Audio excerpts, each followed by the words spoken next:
You did not arrive here by chance. You are here tonight because some part of you, deep within your soul, yearns for stillness. You are here because the noise of the world has grown too loud, and the weight of your thoughts has become too heavy. You seek a sanctuary, a refuge, not from the world, but within it. And for centuries, the great Stoic philosophers have offered the blueprint for building such a refuge, an inner citadel of unshakable calm. Tonight, their ancient wisdom will not be a lecture, but a lullaby. Their words, born from lives of immense challenge, from emperors facing plagues and wars to slaves enduring unimaginable hardship, will become a gentle current to carry your mind into a state of deep, restorative peace. You do not need to strive to remember every lesson. You do not need to analyze every quote. Your only task is to listen, to breathe, and to allow these teachings to wash over you, cleansing your mind as a soft rain cleanses the dust from a weary world. This is not just a video, it is a nightly training for your subconscious. While your body rests, your mind can learn the art of resilience, the practice of acceptance, and the path to a tranquility that doesn't depend on external circumstances. You are about to embark on a journey inward, to rediscover the quiet strength that has always resided within you, waiting to be awakened. Take a deep, slow breath. Let go of the day, and let us begin. Tonight, you will learn to build a mind that is calm, a spirit that is strong, and a life that is truly your own. The first and most foundational lesson the Stoics offer us is the art of discernment, the wisdom to distinguish between what is within our control and what lies beyond it. This single principle, often called the dichotomy of control, is the master key that unlocks the door to inner peace. Imagine you are the captain of a ship sailing across a vast ocean. You can control the rudder, the sails, and the discipline of your crew. You can study the maps, charts, and stars. These are your thoughts, your judgments, your actions, your virtues, the domain that is entirely yours to command. However, you cannot control the wind, the storms, the unpredictable currents, or the vast, unknowable depths of the sea. These are the external events of your life, the opinions of others, the state of the economy, illness, loss, and the relentless passage of time. The wise Stoic philosopher Epictetus, who knew the pain of being a slave before becoming a revered teacher, stated this with profound clarity. Some things are in our control, and others not. Things in our control are opinion, pursuit, desire, aversion, and, in a word, whatever are our own actions. Things not in our control are body, property, reputation, command, and, in one word, whatever are not our own actions. The profound liberation in this teaching comes from the redirection of our energy. How much of your life force, your precious mental and emotional capital, is wasted trying to control the uncontrollable? How many hours are lost in anxiety over what someone else might think? How much peace is sacrificed worrying about a future that has not yet arrived? The Stoic response is to consciously withdraw your energy from the realm of the uncontrollable and focus it with laser-like intensity on what is yours to govern. This is not an act of resignation. It is an act of profound strategic wisdom. When you stop fighting the storm, you can focus on steering your ship with skill and courage. When you accept that you cannot change the direction of the wind, you learn to adjust your sails. This shift in focus is transformative.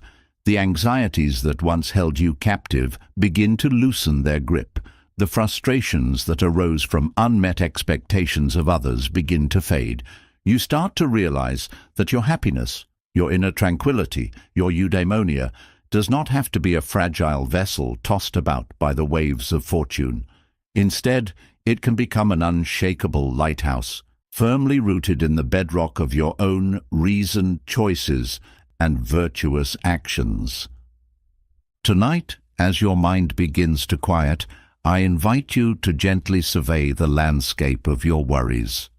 For each concern that arises, ask yourself a simple question. Is this within my control? If the answer is no, visualize yourself placing it outside the walls of your inner citadel. It still exists, but it no longer has the power to breach your peace. If the answer is yes, acknowledge it calmly, knowing that you have the power to act upon it when the time is right. For now, however, your only action is to rest, to allow this fundamental truth to sink into the deep soil of your subconscious.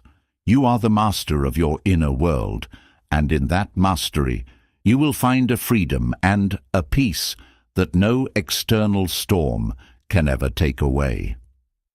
Flowing naturally from the understanding of what you can control is the second great Stoic practice, amor fati, the love of one's fate. This concept, while often associated with later philosophers, has its roots deep in Stoic thought. It is a call not just to accept what happens, but to embrace it, to love it as an essential part of your journey. It is perhaps one of the most challenging yet most liberating mindsets one can cultivate. Imagine your life as a grand, intricate tapestry. You are one of the weavers, and you have control over the threads of your own actions, your choices, your character. However, the grand design, the interplay of colors and patterns, the unexpected knots and even the frayed edges are determined by a logic far greater than your own. You can fight against the pattern, lamenting every color you did not choose, every knot you did not tie.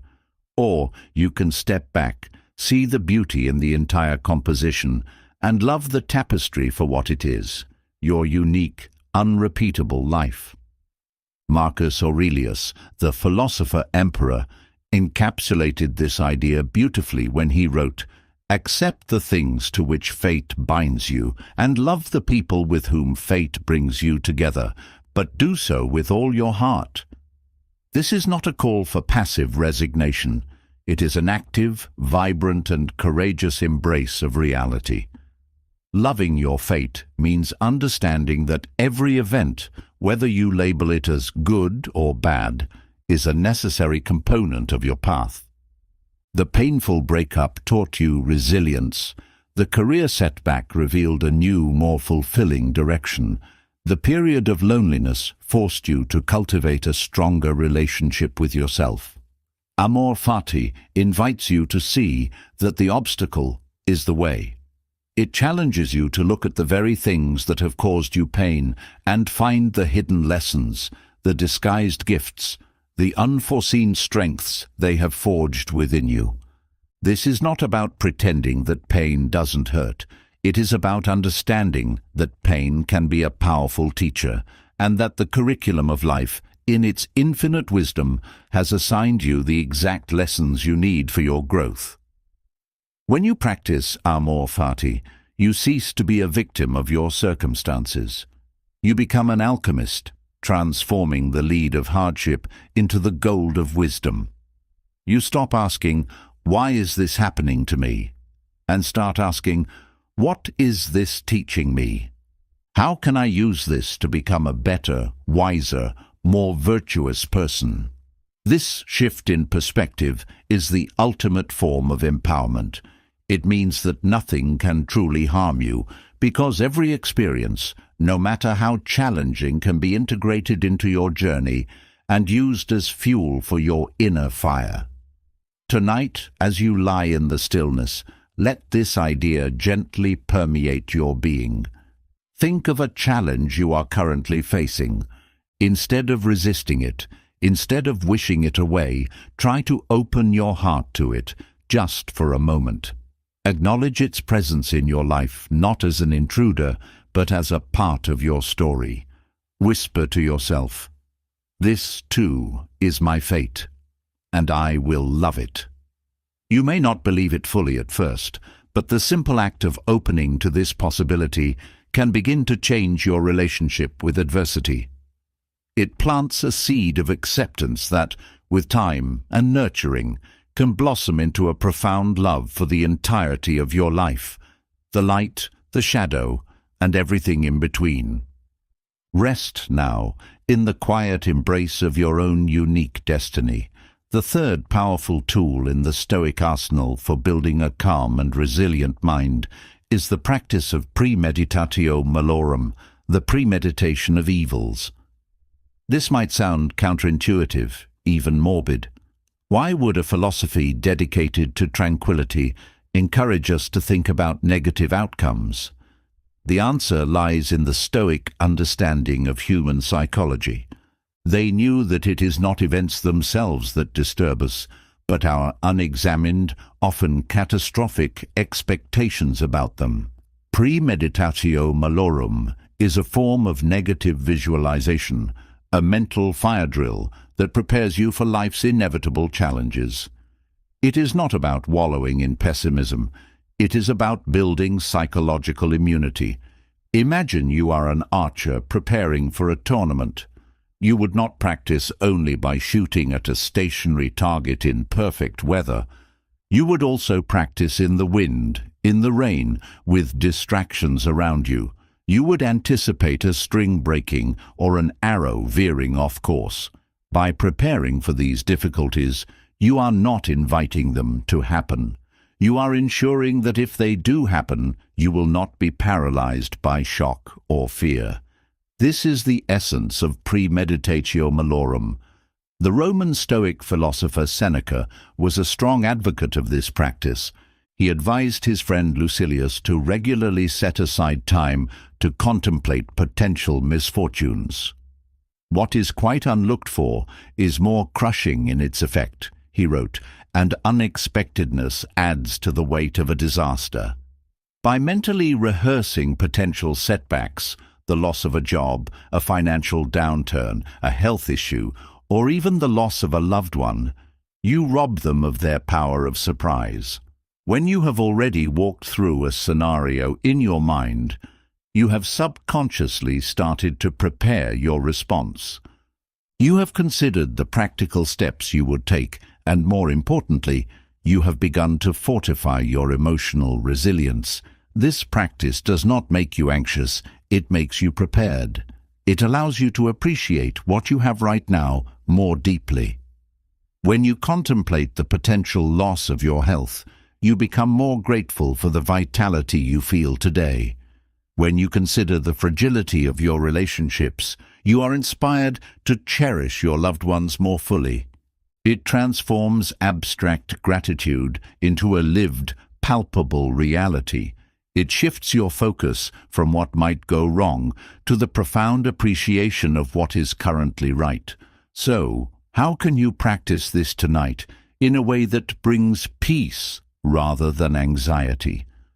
As you settle into your rest, you can gently bring to mind one aspect of your life that you value. It could be your job, your home, a relationship. Now, for just a moment, imagine it gone. Do not dwell on the pain, but rather observe the feeling with a detached curiosity. Acknowledge the potential for loss. Then gently bring your awareness back to the present, to the reality that it's still here, still a part of your life. Feel the warmth of gratitude wash over you. This practice, done with a light touch, is not meant to create fear. It's meant to cultivate preparedness and appreciation. It is a reminder that life is fragile and that our blessings are not guaranteed. By facing this truth with courage, you build an inner strength that is not brittle but flexible. You become less fearful of the future because you have looked its potential challenges in the eye and recognized your capacity to endure. You learn to hold your blessings with an open hand, appreciating their beauty without clinging to them in fear. Rest now with the quiet confidence of someone who is prepared, grateful, and at peace with the ever-changing nature of existence.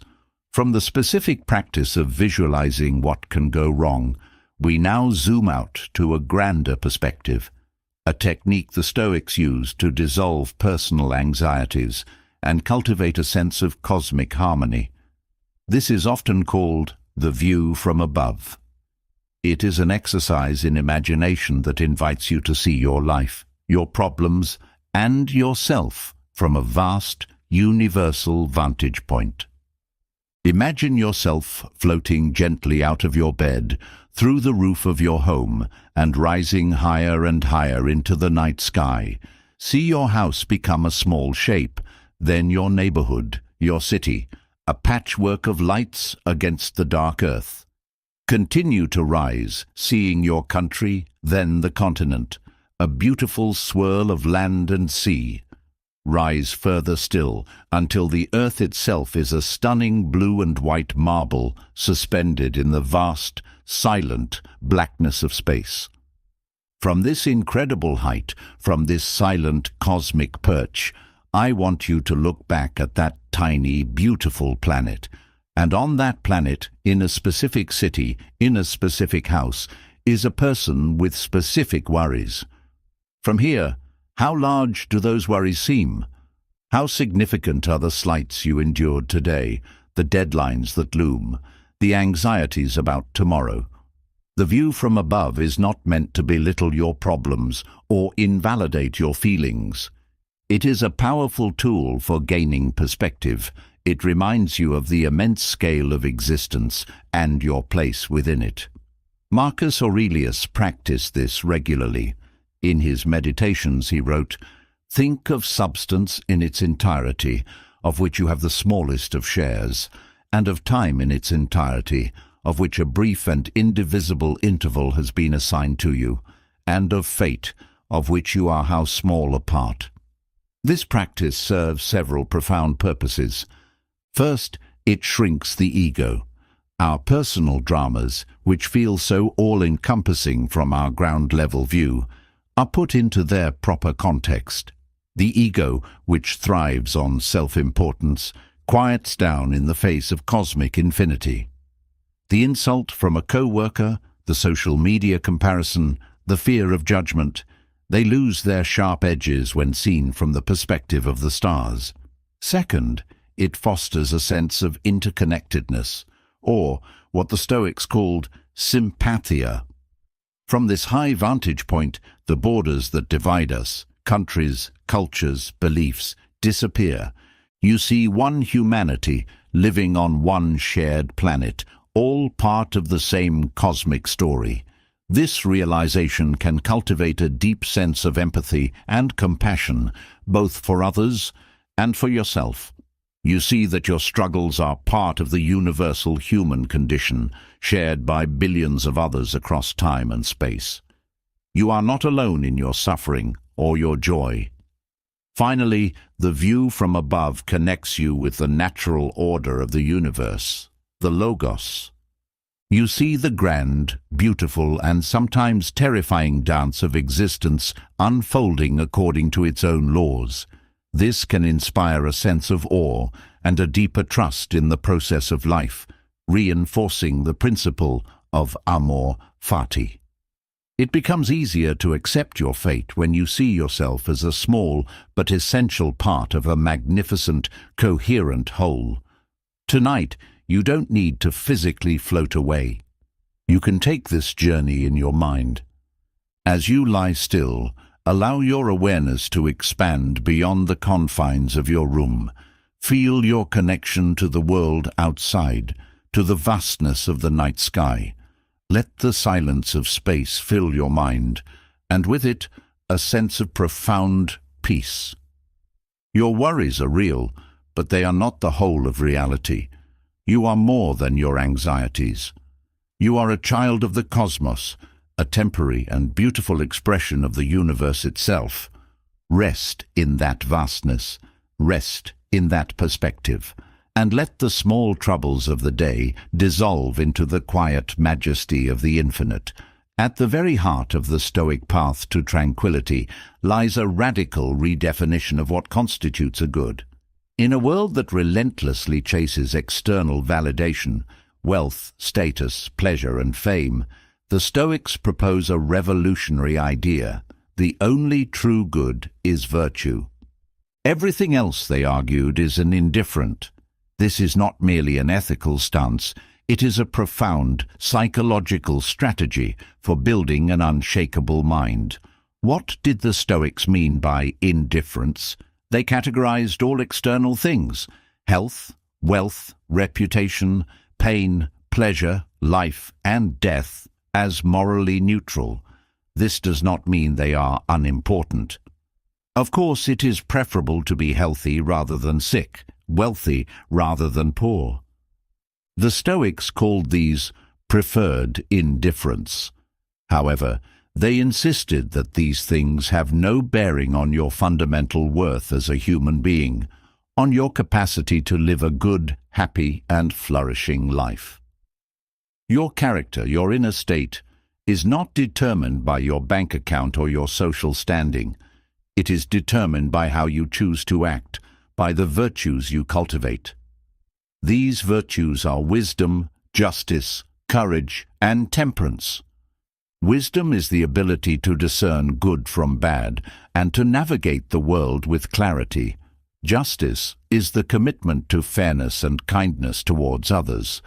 Courage is the strength to face fear and do what is right.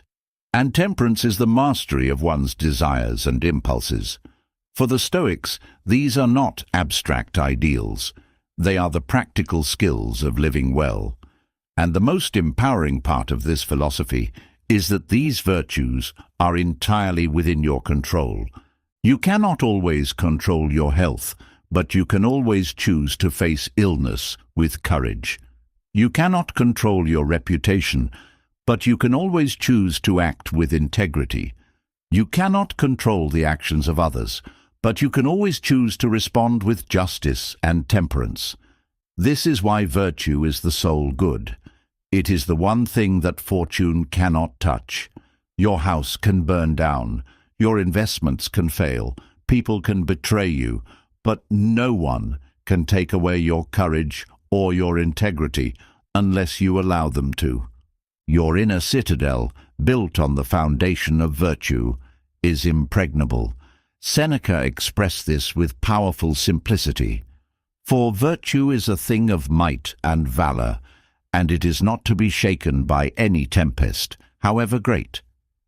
When you truly internalize this principle, your entire relationship with life changes.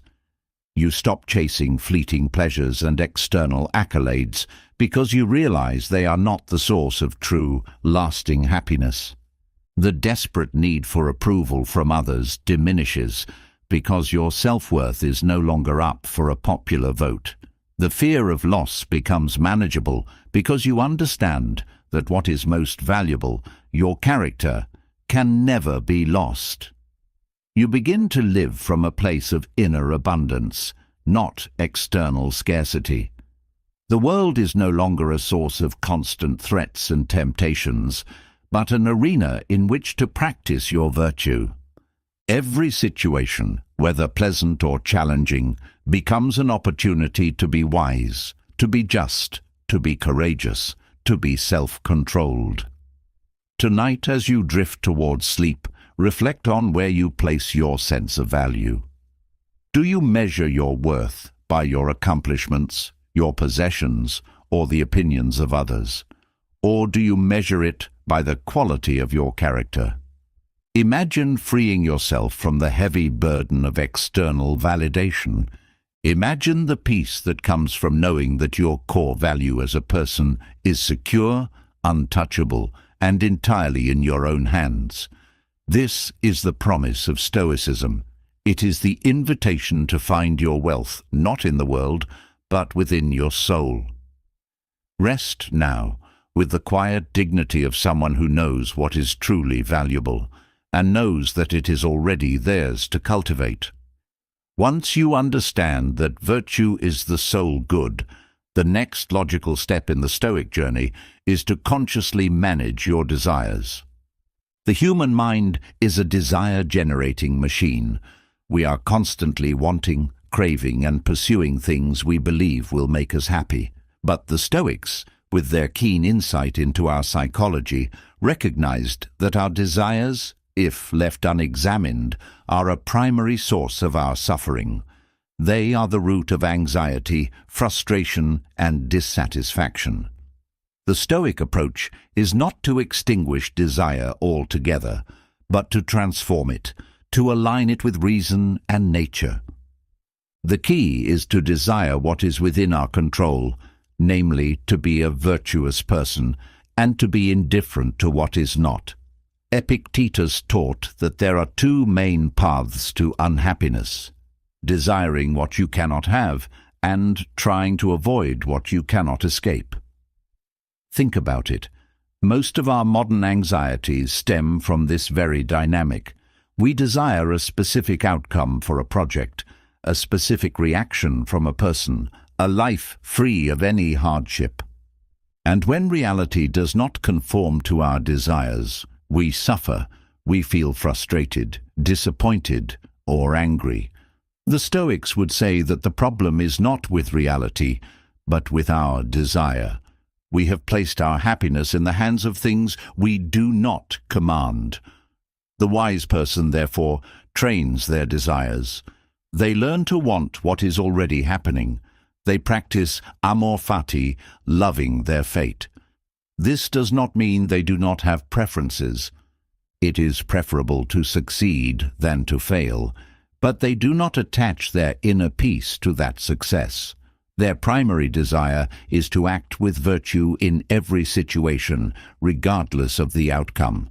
If they succeed, they do so with grace and without arrogance. If they fail, they do so with dignity and without despair, knowing they have done their best. This is a profound shift from a life of frantic chasing to a life of calm and purposeful action. How can we begin to practice this in our lives? It starts with awareness. Pay attention to your desires as they arise. When you feel a strong want for something, a promotion, a possession, a particular experience, pause and ask yourself, is this thing truly necessary for my happiness? Is it within my control? Often you will find that the object of your desire is an indifferent. It might be nice to have, but your well-being, your eudaimonia, does not depend on it. This simple act of questioning can create a space between the desire and your reaction to it. In that space, you have the freedom to choose. You can choose to release your attachment to the outcome. You can choose to focus your energy not on getting what you want, but on being the person you want to be in the process. This practice also involves cultivating a sense of gratitude for what you already have. The restless mind is always focused on what is missing. The Stoic mind, the tranquil mind, is trained to see the abundance that is already present. By consciously focusing on gratitude, you naturally weaken the grip of insatiable desire. You realize that you already possess everything you need to be happy, right here and now. Tonight, as your body relaxes and your mind slows, observe any lingering desires without judgment. Acknowledge them and then gently let go of their urgency. Remind yourself that your peace does not reside in the fulfillment of these wants. Your peace resides within you, in your capacity to choose virtue, to accept reality, and to be grateful for the present moment. Let go of the striving. Let go of the wanting. Allow yourself to be content with what is. In this state of non-attachment, you will find a joy that is not dependent on circumstances, a peace that cannot be disturbed, and a freedom that is truly your own. Of all the emotions that can shatter our inner tranquility, the Stoics identified anger as one of the most destructive and irrational. They viewed it as a form of temporary madness, an acid that harms the vessel in which it is stored more than anything on which it is poured. In a world filled with frustrations, injustices, and personal slights, mastering anger is not just a virtue, it is an essential survival skill for maintaining a calm and rational mind. Seneca, who wrote an entire treatise on the subject called On Anger, believed that anger is never justified or useful. He argued against the common belief that a little anger can be a motivator for justice or a tool for correction. For Seneca, anger is a wildfire. Once ignited, it is incredibly difficult to control and inevitably causes more harm than good. It clouds our judgment, poisons our relationships, and corrodes our own soul. The Stoic approach to anger begins with understanding its root.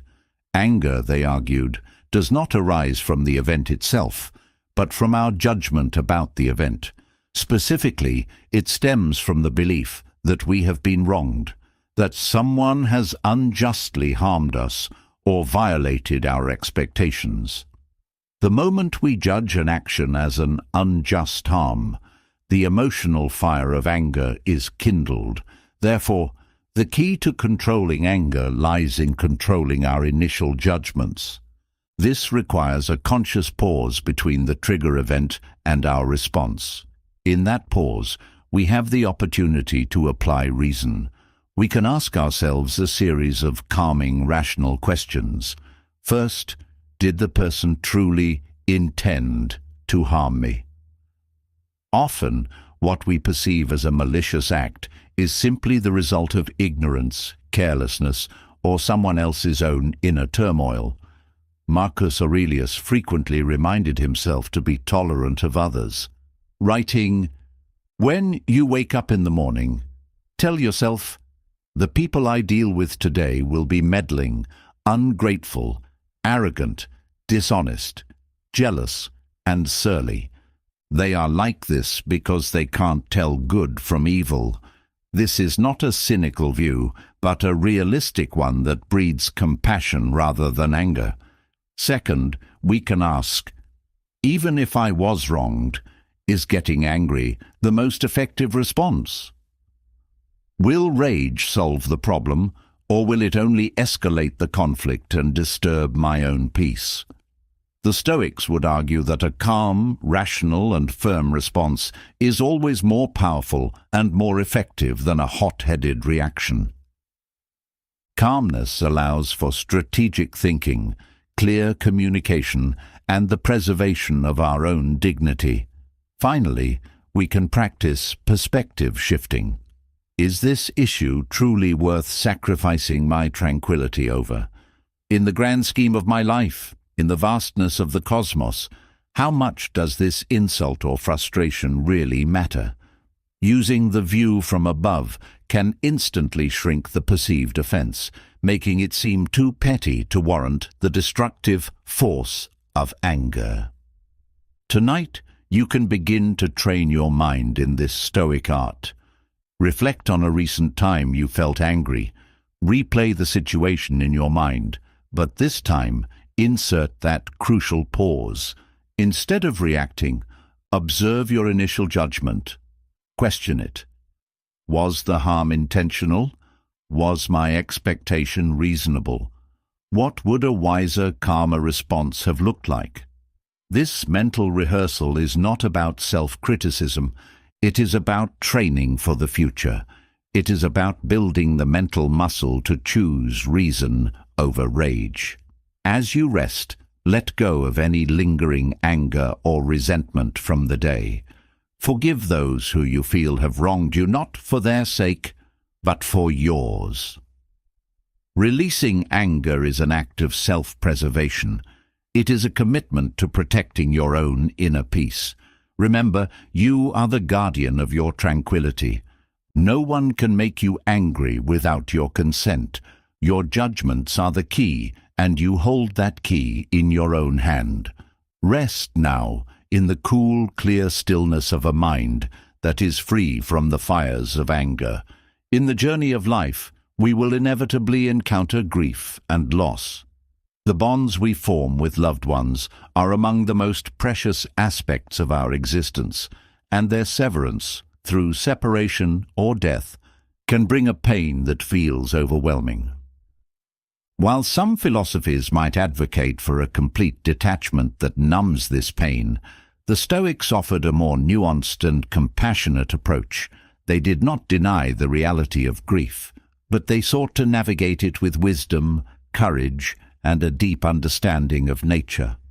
The Stoics recognized that feeling sadness at the loss of a loved one is a natural human response.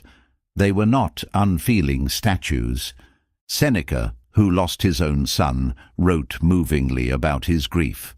However, the Stoics made a crucial distinction between the initial involuntary feeling of pain and the prolonged suffering that often follows. The initial shock and sadness are natural. The suffering, they argued, comes from our judgments about the loss, the belief that something essential has been stolen from us, that our life is now incomplete, or that we cannot go on.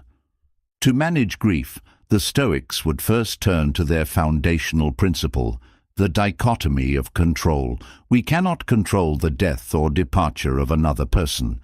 It is one of the most profound realities that lie outside our command. To fight against this reality, to wish it were otherwise, is to condemn ourselves to perpetual suffering. The first step, therefore, is a courageous acceptance of what has happened. This acceptance is not a betrayal of the love we felt. It is an honoring of reality. Next, the Stoics would practice the art of perspective.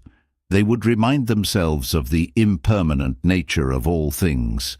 Memento mori, remember you will die, was not just a reminder of their own mortality, but of the mortality of everyone they loved.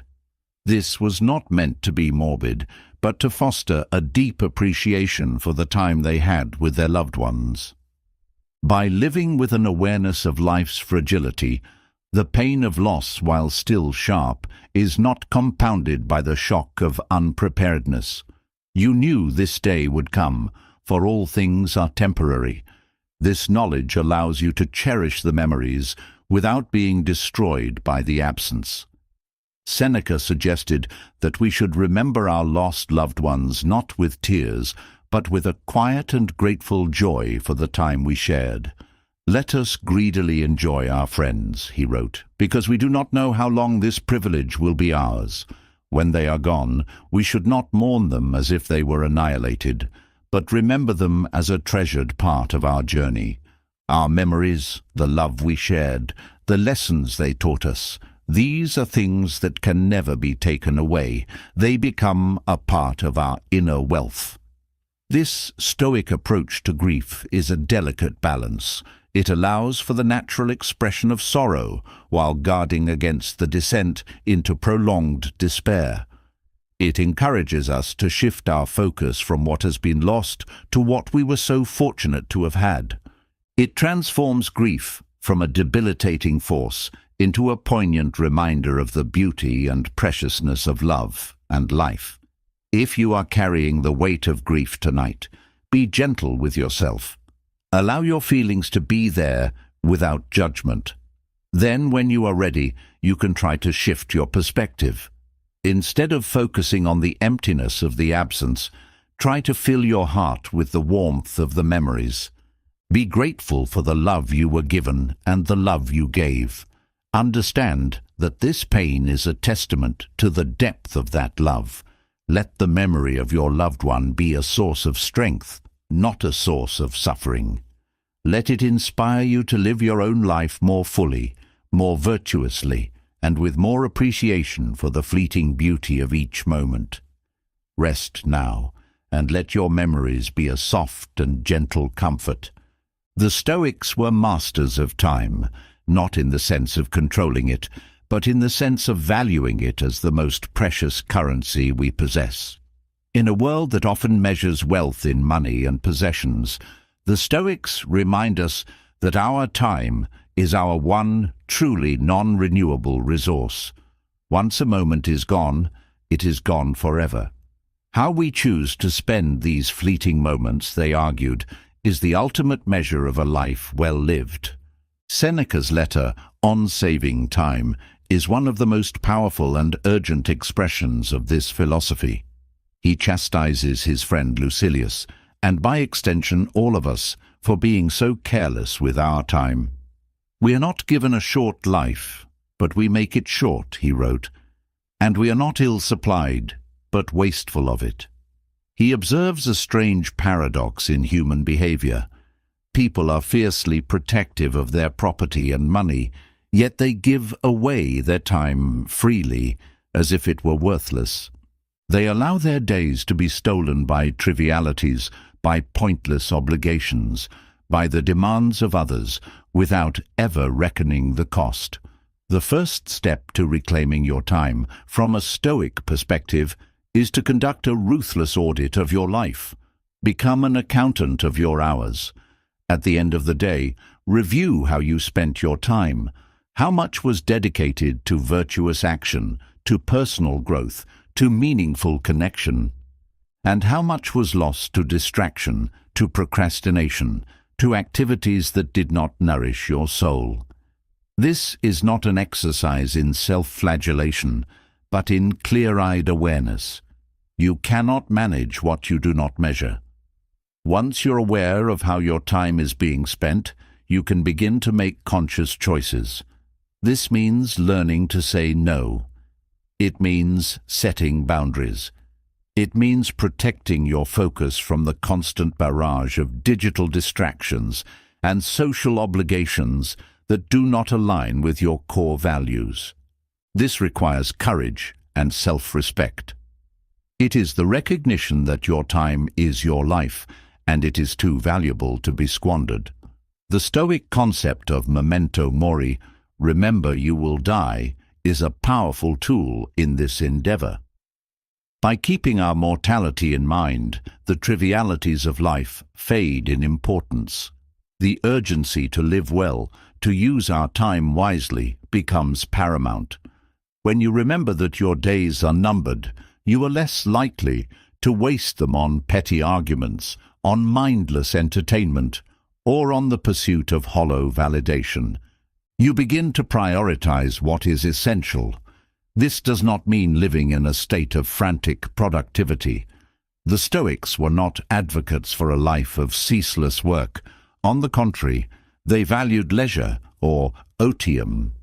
But it was a specific kind of leisure, time dedicated to study, to reflection, to self-improvement.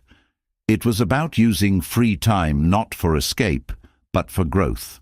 Tonight, as you prepare for the deep rest that is also an essential use of time, you can set an intention for tomorrow. Intend to be the master of your day, not its slave. Decide what is truly important to you, what actions will align with your highest self, and commit to protecting the time needed for those things. Let go of the guilt of saying no to what does not serve you. Let go of the habit of mindless scrolling. See each hour as a precious gift, a vessel to be filled with purpose, virtue, and presence. Your life is the sum of your days, and your days are the sum of your hours. By valuing your time, you are valuing your life itself. Rest now, knowing that you have the power to make every moment count, starting with the one that begins when you awaken. At the very core of the Stoic discipline of action is the understanding that our character is not a fixed entity, but something that is forged in the crucible of our daily choices. The concept of the inner citadel is a powerful metaphor for this process. It represents a fortress of the mind, a place of unshakable strength and tranquility that we can build, reinforce, and retreat to, no matter what chaos rages in the external world. This inner citadel is not built of stone and mortar, but of reason, virtue, and self-control. Its walls are our well-examined judgments, its towers are our courageous actions, its guardians are our disciplined desires. Building this fortress is the great work of a Stoic's life. It is a daily practice, not a one-time achievement. The construction begins with laying the foundation, the dichotomy of control. By understanding what is and is not in our power, we stop wasting our resources trying to defend against things we cannot change, like the weather or the opinions of others.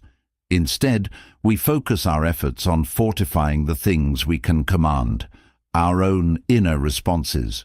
Each time you choose to respond to a situation with reason rather than impulse, you add a stone to the wall. Each time you face a fear with courage, you strengthen the gate. Each time you master a desire with temperance, you heighten the watchtowers.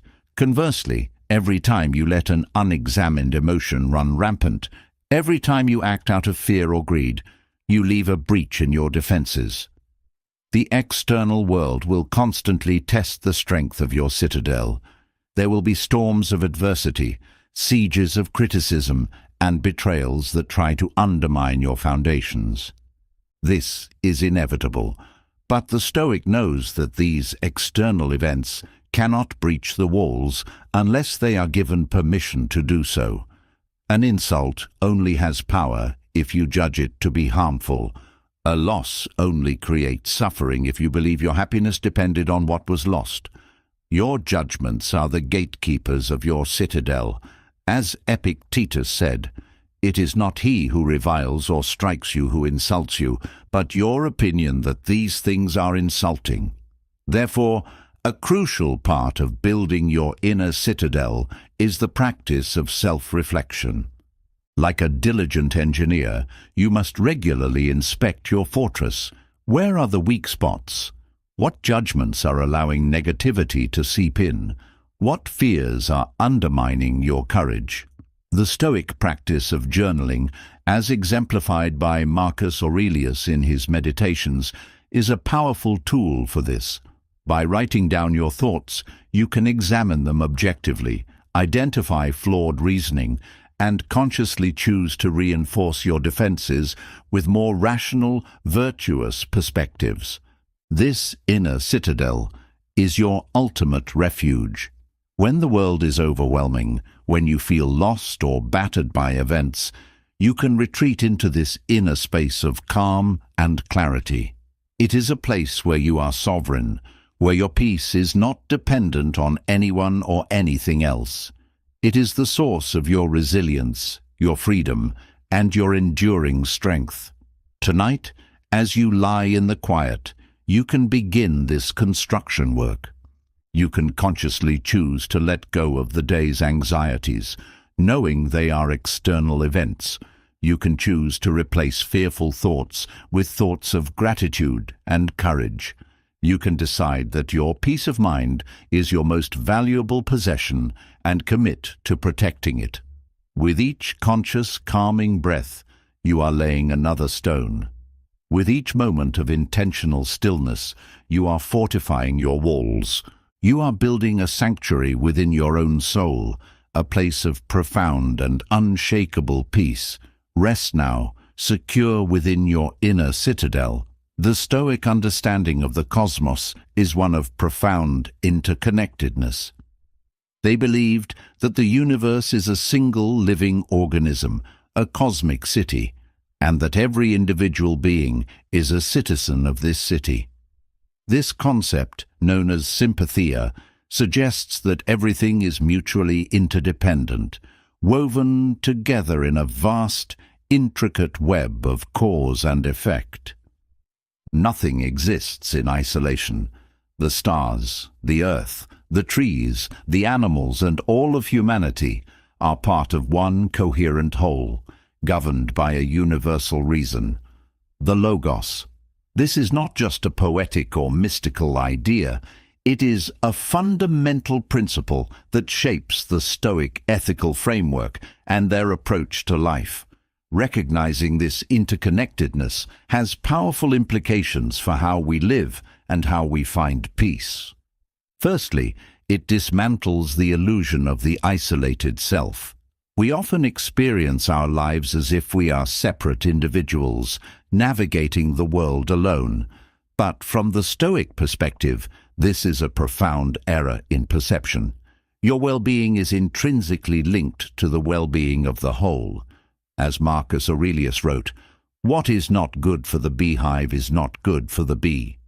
This realization is the foundation for Stoic social ethics. It naturally leads to a sense of duty and responsibility towards our fellow human beings.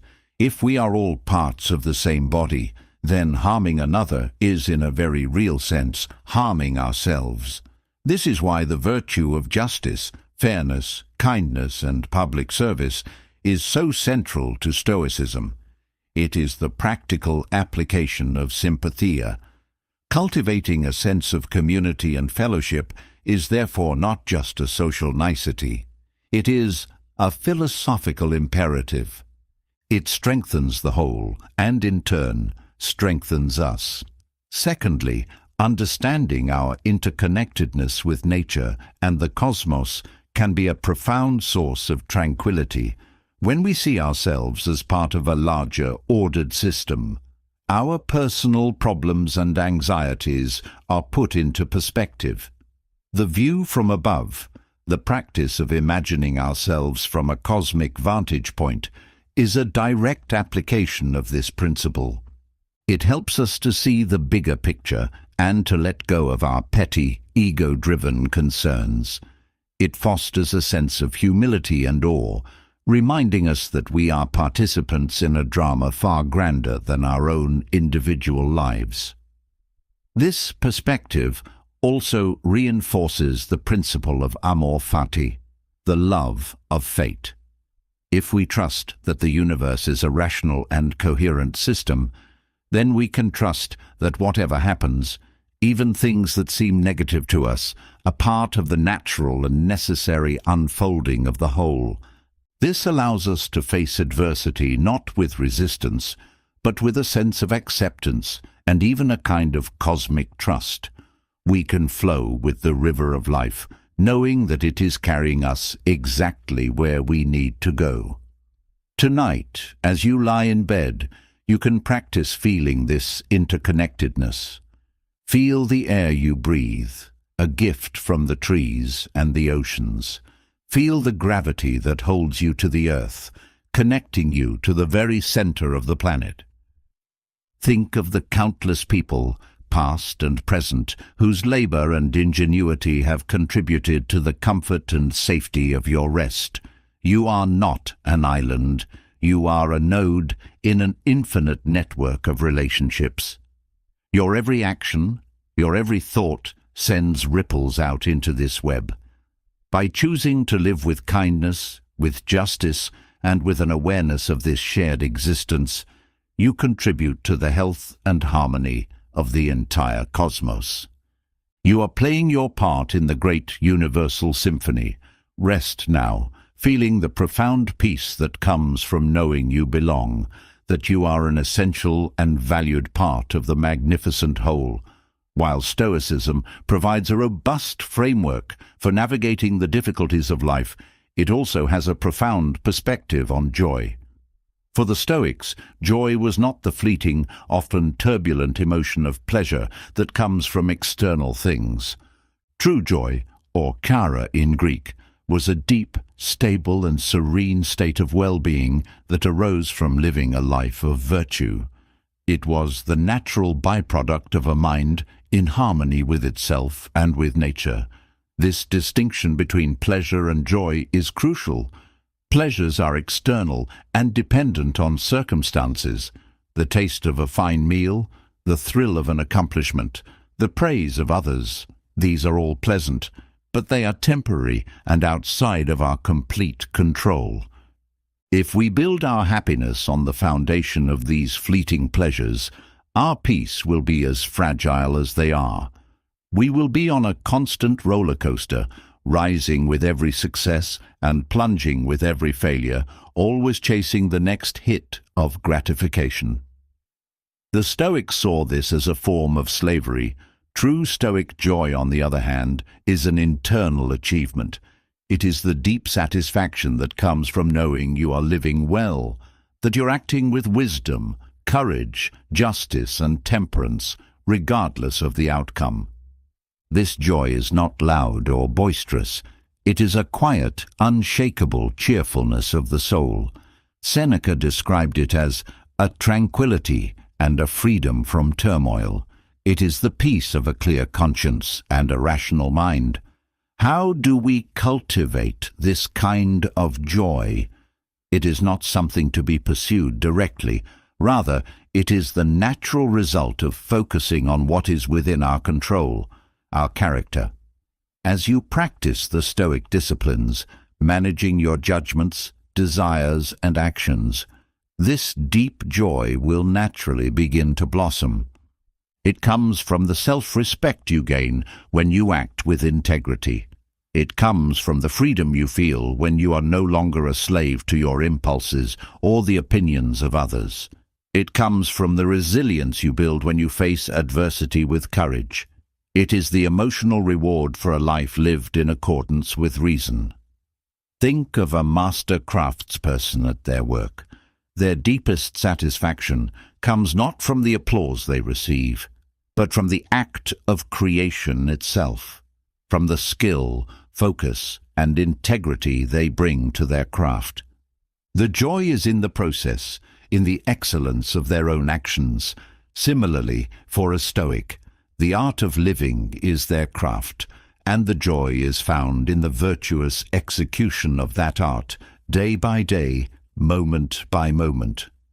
This does not mean a Stoic life is devoid of pleasure. The Stoics were not ascetics who rejected the world. They enjoyed friendships. They appreciated beauty. They took pleasure in simple things. However, they treated these pleasures as preferred indifference. They enjoyed them when they were present, but did not grieve their absence. They knew that these external things could add to a life, but they could not define it. The core of their happiness, their joy, was internal and untouchable. Tonight, as you prepare for sleep, let go of the pursuit of pleasure. Instead, reflect on the moments of the day where you acted with virtue. Perhaps you were patient when you felt frustrated. Perhaps you were honest when it was difficult. Perhaps you showed kindness to someone. In these small acts of character lies the seed of true Stoic joy. Acknowledge these victories of the soul. Feel the quiet, deep satisfaction they bring. This is a joy that no one can give you and no one can take away. It is the joy of a life well lived. Rest in that profound and peaceful joy. The Stoics taught that our reason is our most divine faculty, the very thing that connects us to the universal logos, or the rational order of the cosmos. Therefore, cultivating and trusting our reason is not just a practical tool for making better decisions. It is a spiritual practice. A mind clouded by irrational fears, unexamined beliefs, and turbulent emotions is a mind that has lost its connection to its own true nature. A calm mind is a rational mind.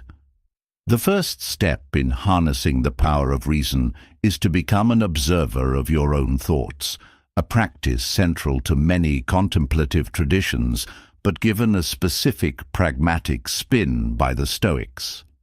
They urged us to act as gatekeepers of our minds, scrutinizing the thoughts and impressions that seek entry.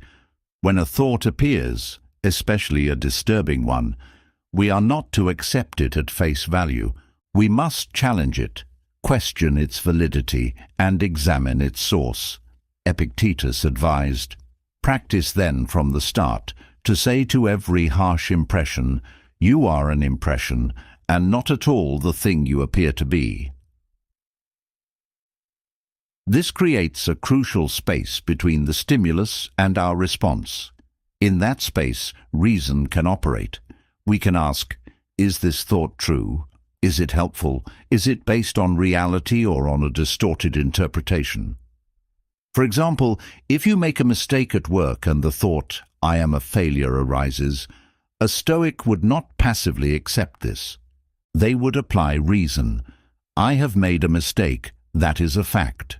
But does one mistake make me a total failure? No, that is an irrational overgeneralization. The rational response is to learn from the mistake and strive to do better.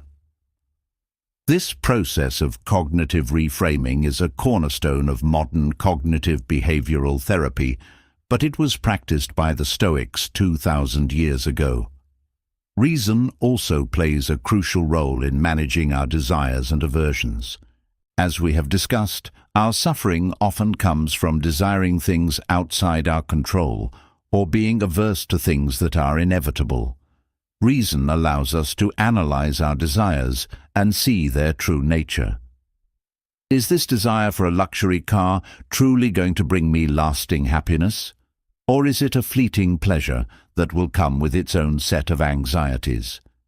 Is this aversion to public speaking a rational fear, or is it an exaggerated response to the fear of judgment?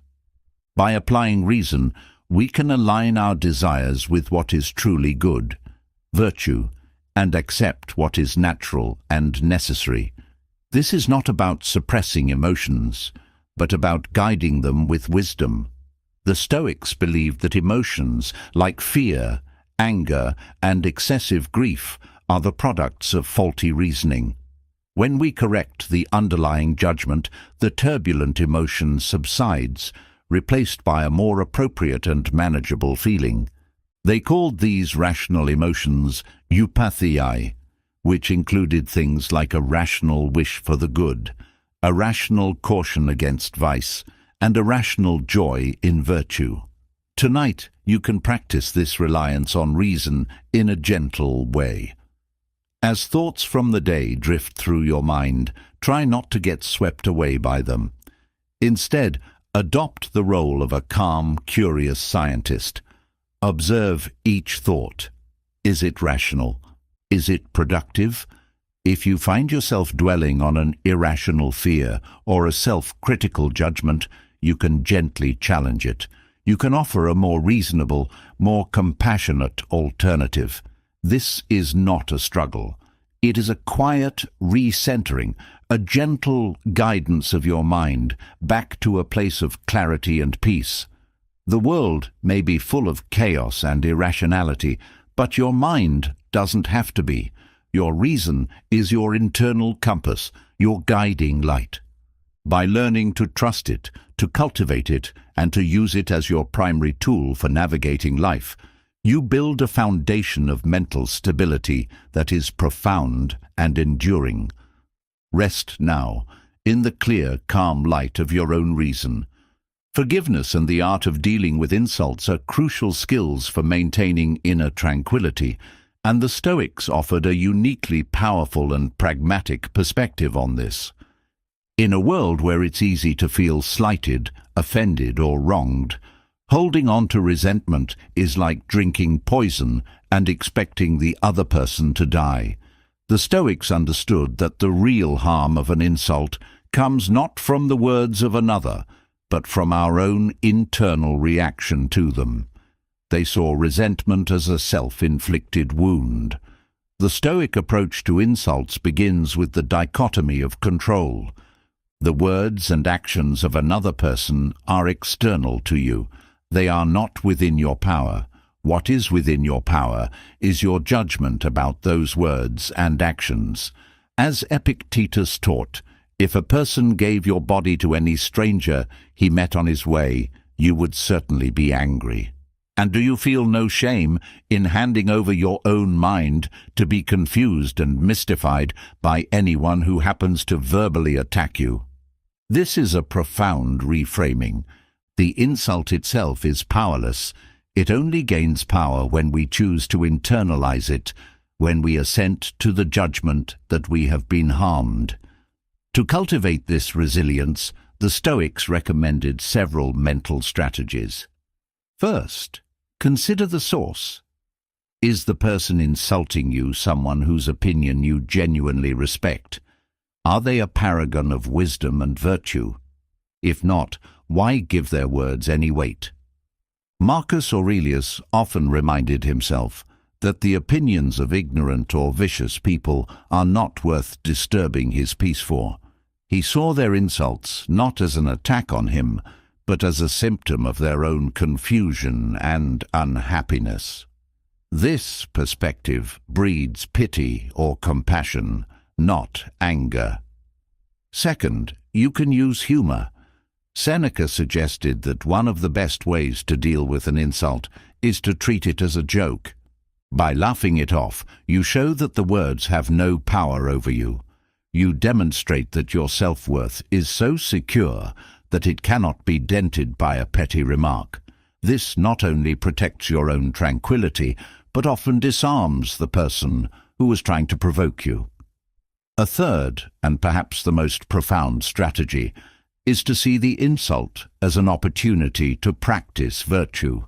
When someone is rude to you, it is a test of your patience and temperance. When someone betrays you, it is a chance to practice forgiveness and courage. From this perspective, the person who wrongs you is not an enemy, but an unwitting training partner, helping you to strengthen your own character. This brings us to the concept of forgiveness.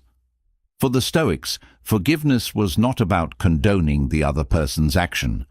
It was about releasing yourself from the corrosive burden of resentment. Holding a grudge is a constant drain on your mental energy and a source of perpetual inner turmoil. Forgiving someone is a rational act of self-preservation. It is the conscious decision to let go of a toxic judgment for the sake of your own peace of mind. Marcus Aurelius wrote, "The best revenge is to be unlike him who performed the injury." The ultimate victory is not to harm them back, but to refuse to let their vice infect your own soul, to maintain your own virtue and tranquility in the face of their provocation. Tonight, as you settle into rest, I invite you to practice this radical form of self-care. Bring to mind anyone against whom you hold a grudge or resentment. Acknowledge the hurt you felt, but then make a conscious choice to let go of the anger. See their action as a product of their own ignorance or pain. Forgive them, not because they deserve it, but because you deserve peace. Release the heavy stone of resentment from your heart. Feel the lightness that comes with that release. Your mind is a sacred space. Do not allow the negativity of others to take up residence there. Protect your peace. Practice forgiveness. And rest, unburdened and free. The Stoics were firm believers in the power of simplicity and frugality, not as a form of self-deprivation, but as a strategic path to freedom and resilience. In a consumer-driven society that constantly tells us we need more to be happy, the Stoic call for a simpler life is more radical and more relevant than ever. They understood a fundamental truth. The more things you desire, the more you are a slave to those desires and to the external world that provides them. True wealth for a Stoic is not about having great possessions, but about having few wants. Frugality, in the Stoic sense, is not about being cheap or miserly. It is the art of distinguishing between our needs and our wants, and consciously choosing to focus on our needs. Our true needs, they argued, are simple and easily met: food, water, shelter, and clothing. It is our wants, for luxury, for status, for endless novelty, that are insatiable and that lead to a life of constant striving and anxiety. Seneca, despite being one of the wealthiest men in Rome, regularly practiced what he called rehearsals of poverty. He would set aside several days to eat the plainest food, wear the roughest clothes, and sleep on a hard surface. He did this not because he enjoyed suffering, but to achieve two important psychological goals. First, it was a form of premeditatio malorum, a premeditation of evils. By voluntarily experiencing a taste of poverty, he was training himself not to fear it. He was proving to himself that he could survive and even be content with very little. This practice stripped poverty of its psychological terror. When you know you can be happy with bread and water, you are no longer terrified by the prospect of financial loss. You become psychologically invincible. Second, these periods of simplicity made him appreciate his normal life more deeply. After a few days of simple fare, a normal meal tastes like a banquet. After sleeping on the floor, his own bed felt like a luxurious cloud. This practice of voluntary discomfort is a powerful antidote to the hedonic treadmill, the tendency for us to quickly adapt to new levels of pleasure and then desire even more.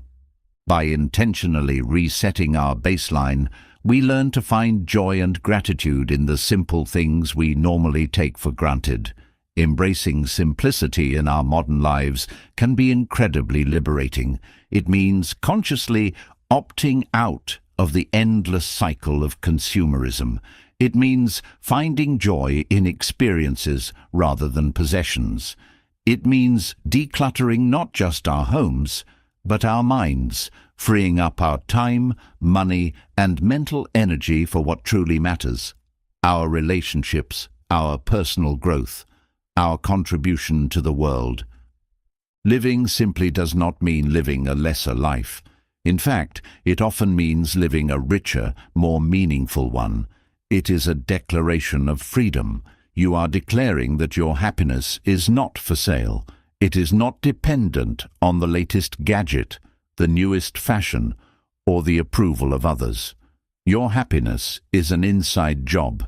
Tonight, reflect on your own relationship with material things. What possessions do you own that do not add real value to your life? What desires are driving you to work and strive for things that may not bring you lasting fulfillment? Imagine a life with less clutter, less debt, less desire. Feel the lightness and the freedom that comes with that vision. You don't need to sell all your possessions tomorrow. You can start small. You can choose to buy less. You can choose to be grateful for what you have. You can, like Seneca, practice voluntary discomfort from time to time to build your resilience and heighten your appreciation. Rest now with the peaceful knowledge that you already have enough. True wealth lies not in what you own, but in the richness of your character and the simplicity of your wants. In the bustling, often chaotic social world we inhabit, the Stoics offered a clear-eyed and practical guide to interaction. They were not recluses. Many, like Marcus Aurelius and Seneca, were deeply involved in public life. Their goal was not to withdraw from society, but to engage with it virtuously and without sacrificing their inner peace. The Stoic approach to socializing is a delicate balance of justice, compassion, and self-preservation. The foundation of Stoic social ethics is the concept of oikeiosis, a term that describes the natural affinity and sense of belonging we have towards others. This expands in concentric circles, from our immediate family to our community, our country, and ultimately to all of humanity, the cosmic city. This recognition of our shared humanity, or sympathia, means that our primary duty in social interactions is to be just and helpful. We are, as Marcus Aurelius said, born for cooperation. We should strive to treat others with fairness, kindness, and respect, seeing them as fellow citizens of the universe, each playing their part. However, this call for social engagement is tempered by a strong dose of realism. The Stoics knew that not everyone acts rationally or virtuously. We will inevitably encounter people who are rude, dishonest, or foolish. The key is not to let their vice disturb our virtue. This is where the inner citadel becomes crucial. We must interact with the world from a place of inner strength, not allowing the negativity of others to penetrate our tranquility. Marcus Aurelius gave himself this advice every morning: "The people I deal with today will be meddling, ungrateful, arrogant. They are like this because they can't tell good from evil." This is not a judgment, but a psychological preparation. By anticipating the flaws of others, he was less likely to be surprised or angered by them. It allowed him to interact with difficult people with a sense of tolerance and even pity, rather than rage. When dealing with criticism or insults, the Stoics advise us to first consider the source and then examine our own reaction. If the criticism is from a wise person and is true, we should be grateful for it as an opportunity to improve. If it is false or from a person of poor character, we should dismiss it as irrelevant noise, not worthy of our emotional energy. Our self-worth should be based on our own character, not the fluctuating opinions of others. In conversation, the Stoics valued brevity, honesty, and purpose. They warned against idle gossip and boastful talk, seeing it as a waste of time and a manifestation of an unhealthy ego. A wise person speaks when they have something of value to say and listens more than they talk. They approach dialogue not as a competition to be won, but as a collaborative search for truth. Tonight, you can reflect on your social interactions from the day. Were you just? Were you kind? Did you listen with empathy? Did you maintain your inner calm when faced with difficulty or provocation? Did you waste time on meaningless chatter? Set an intention to bring more Stoic wisdom to your interactions tomorrow. Choose to see the shared humanity in everyone you meet. Choose to protect your inner peace by not giving away your power to the opinions or actions of others. Choose to speak with purpose and listen with presence. You are a social being, and your relationships are a vital part of your life. By approaching them with the virtues of justice, wisdom, and temperance, you can not only enrich the lives of others, but also profoundly deepen your own sense of peace and fulfillment. Rest now as a worthy citizen of the cosmic community. The Stoics viewed the universe, or the cosmos, not as a random collection of matter, but as a single, rational, and divinely ordered system. This worldview, often referred to as pantheistic, sees the divine, the logos or universal reason, as immanent in all things. Nature itself is God. To live in accordance with nature, therefore, is the ultimate goal of a Stoic life. It means aligning our own individual reason with the universal reason that governs the whole. This perspective has profound implications for how we find peace and meaning. When we see the cosmos as a coherent and purposeful entity, it changes our relationship with everything that happens within it. We are no longer isolated individuals battling a chaotic and indifferent world. We are integral parts of a magnificent, interconnected whole, each with a role to play in the grand cosmic drama. This is not a philosophy of blind faith, but one of reasoned trust. The Stoics observed the incredible order and complexity of the natural world, the predictable cycles of the seasons, the intricate design of living organisms, the precise movements of the heavens, and inferred that such a system could not be the product of mere chance. It must be guided by a rational principle. By accepting this, we can begin to cultivate a deep trust in the unfolding of events. This reinforces the practice of amor fati, the love of fate.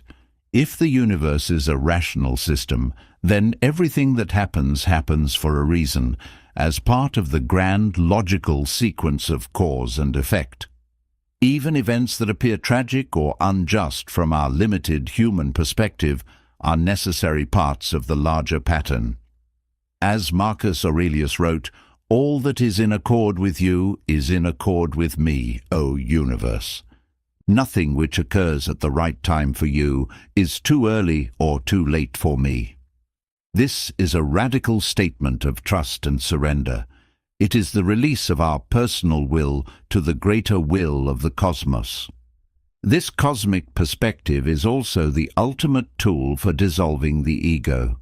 When we contemplate the vastness of space and the immensity of time, our personal worries, ambitions, and fears shrink to their proper insignificant size.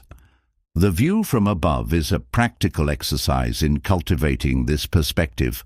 It reminds us that we are but a fleeting breath in an eternal and infinite universe. This doesn't make our lives meaningless. It makes them part of something unimaginably meaningful.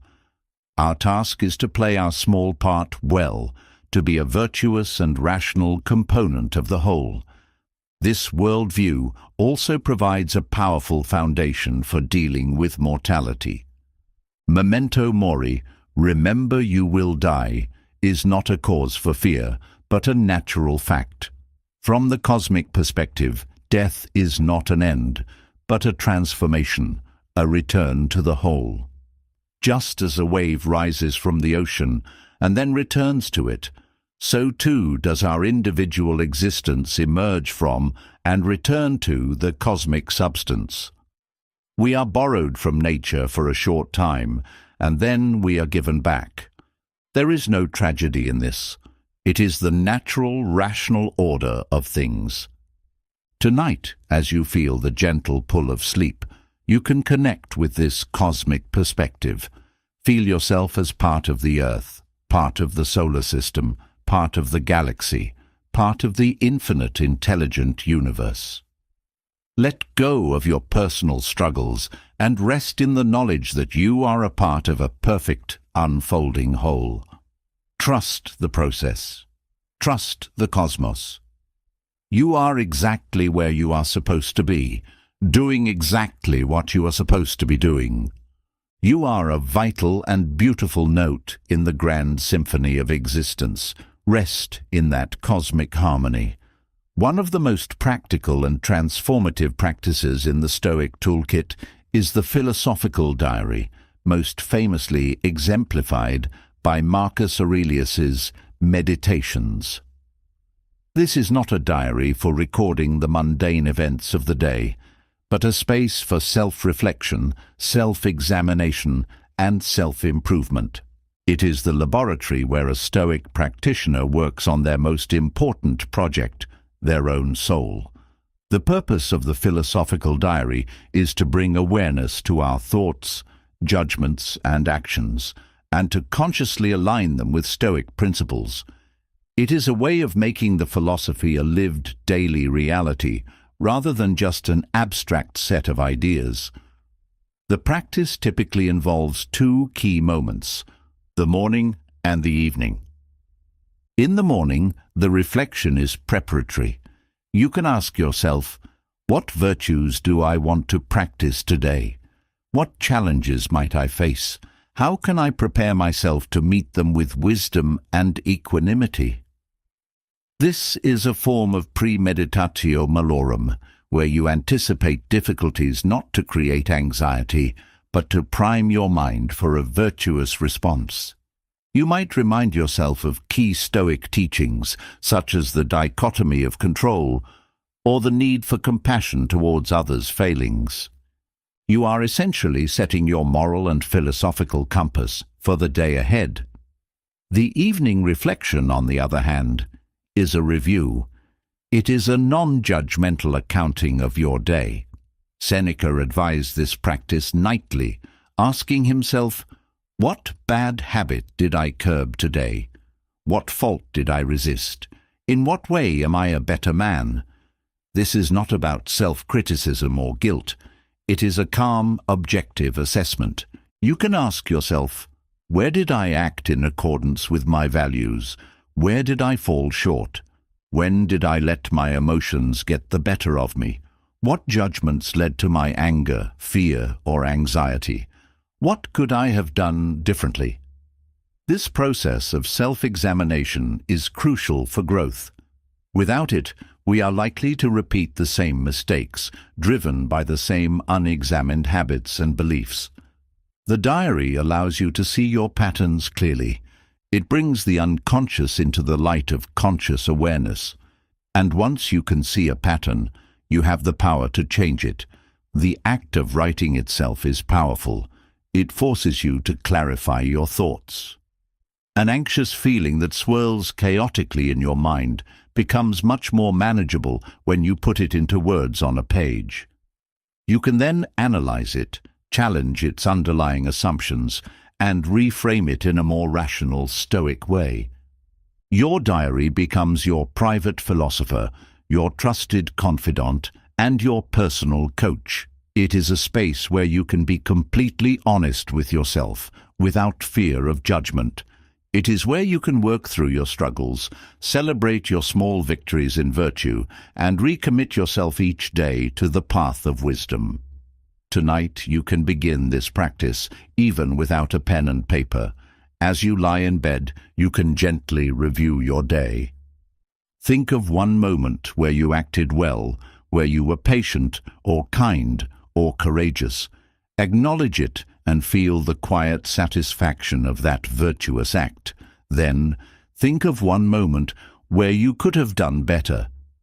Without blame, simply observe what happened and consider how you might handle a similar situation in the future. This simple mental review is the beginning of a profound journey of self-awareness and self-transformation.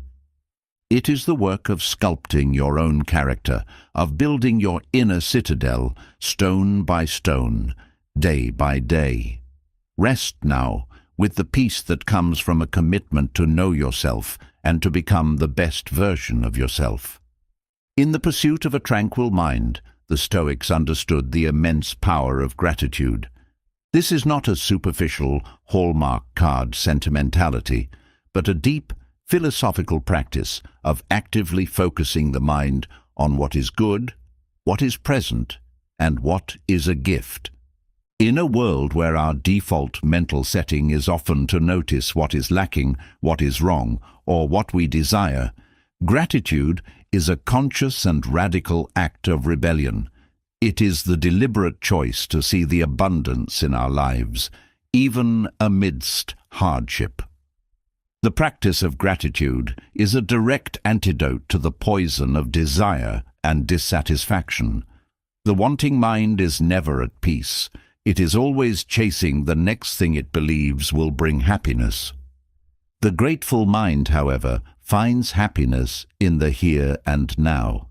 It recognizes the immense wealth it already possesses. As Seneca wrote, "True happiness is to enjoy the present, without anxious dependence upon the future." Gratitude is the key to enjoying the present. How does this work? It is a matter of attention. Our emotional state is largely determined by what we choose to focus on. If we focus on our problems, our anxieties, and our unfulfilled desires, we will feel anxious and dissatisfied. If we choose to focus our attention on our blessings, our strengths, and the simple beauties of our existence, we will cultivate a state of peace and joy. The Stoics would even extend this practice to things we often take for granted.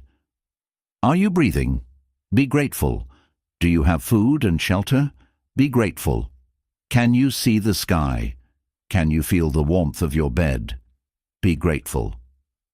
By finding gratitude in these fundamental aspects of our existence, we build a foundation of contentment that is incredibly resilient. This practice becomes even more powerful when combined with the Stoic awareness of impermanence, memento mori. When you remember that all things are fleeting, you become intensely grateful for them while they are here. You don't take your health, your relationships, or your life for granted, because you know that one day they will be gone. This awareness transforms mundane reality into a series of precious, miraculous moments. Gratitude can also be a powerful tool for dealing with adversity. Even in the most difficult situations, we can often find something to be grateful for. Viktor Frankl, a survivor of the Holocaust, wrote about finding moments of grace and beauty even in the concentration camps. A beautiful sunset, a kind word from a fellow prisoner. This is an extreme example, but it illustrates a profound truth. We always have a choice about where we place our focus. By choosing to find the good, even in the dark, we maintain our inner freedom and our human dignity. This is not about denying pain or pretending that everything is fine. It is about recognizing that even in a life that contains suffering, there is also beauty, love, and goodness. Gratitude is the practice of turning our attention towards that goodness. Tonight, as you lie in bed, you can engage in this simple yet profound practice. Mentally list 3 things from your day for which you are grateful. They don't have to be monumental. It could be the taste of your dinner, a pleasant conversation, a moment of quiet, or the simple fact that you are safe and warm in your bed. As you bring each item to mind, try to truly feel the emotion of gratitude in your body. Let it be a warm, expansive feeling in your chest. Let this feeling of gratitude be the last thought in your mind before you drift off to sleep. It is a gentle and powerful way to calm the nervous system, quiet the anxious mind, and enter a state of deep, peaceful rest. You are surrounded by blessings. You only need to open your eyes to see them. The Stoics placed a profound emphasis on the role of community and our duty to others. They believed that humans are inherently social creatures, designed by nature to live and work together. The idea that one could achieve a good life in isolation was foreign to them. Our individual flourishing, or eudaimonia, is inextricably linked to the flourishing of our community. This is captured in the concept of the cosmic city, the idea that all of humanity is one body and we are all its individual limbs. This powerful metaphor, used frequently by Marcus Aurelius, illustrates our interconnectedness and our mutual obligations. "What injures the hive injures the bee," he wrote. Our primary social virtue, therefore, is justice. Justice, in the broad Stoic sense, means treating others with fairness, kindness, and respect. It means recognizing their inherent worth as fellow rational beings and acting for the common good. This social duty stems directly from the Stoic understanding of nature. Since we are all parts of the same rational universe, the Logos, our natural function, is to cooperate and support one another. Selfishness, cruelty, and dishonesty are unnatural because they go against this fundamental design. How does this emphasis on community and duty contribute to a calm mind? It might seem paradoxical. Wouldn't taking on the concerns of others add to our own burdens? The Stoics would argue the opposite. Firstly, living a life of purpose and service is a powerful source of meaning and fulfillment. When we feel that our lives are contributing to something larger than ourselves, our personal anxieties and problems tend to shrink in significance. A life focused solely on the self can become a small, claustrophobic space. A life dedicated to the common good is expansive and meaningful. It provides a why that can help us endure almost any how. Secondly, practicing justice and kindness in our interactions with others is a direct way to reduce social friction and conflict. When we treat others well, they are more likely to treat us well in return. A life filled with honest, supportive relationships is inherently more tranquil than a life of animosity and distrust. By acting virtuously, we help to create the very kind of peaceful, cooperative environment in which we ourselves can thrive. Finally, helping others is a powerful way to gain perspective on our own troubles. When we engage with the struggles of others, it often makes our own problems seem more manageable. It cultivates empathy and compassion, which are themselves calming and centering emotions. It pulls us out of the vortex of our own ego and connects us to the broader human experience. This doesn't mean we should neglect ourselves or become doormats for others. The Stoics were clear that our first duty is to cultivate our own virtue and maintain our own inner citadel. You cannot help others if your own mind is in chaos. The ideal is to be a source of strength and stability, first for yourself, and then radiating outward to your family, your community, and all of humanity. As you prepare for sleep tonight, reflect on your role in the human community. Think of one small act of kindness or justice you can perform tomorrow. It could be as simple as listening patiently to a friend, offering a word of encouragement to a colleague, or being more patient in traffic. Set the intention to act not just for your own benefit, but for the common good. Feel the quiet dignity that comes from knowing you are a contributing citizen of the cosmic city. You are a vital part of the human family. Your actions matter. Your virtue matters. By living with a sense of duty and connection, you will find a peace that is not solitary, but shared, a tranquility that is not just for you, but for the world. A recurring theme in Stoic philosophy is the idea of overcoming fear. Fear, they argued, is one of the most paralyzing emotions, a product of irrational judgments about the future. It is a thief that robs us of our peace, our reason, and our ability to act virtuously. To build a calm and resilient mind, we must learn to confront and dismantle our fears with the tools of Stoic wisdom. The Stoic analysis of fear is brilliantly simple. We do not fear events themselves, but our interpretation of them. We fear not poverty, but the idea that poverty is a terrible evil. We fear not public speaking, but the idea that the disapproval of others is something to be dreaded. We fear not death, but the judgment that death is the ultimate tragedy.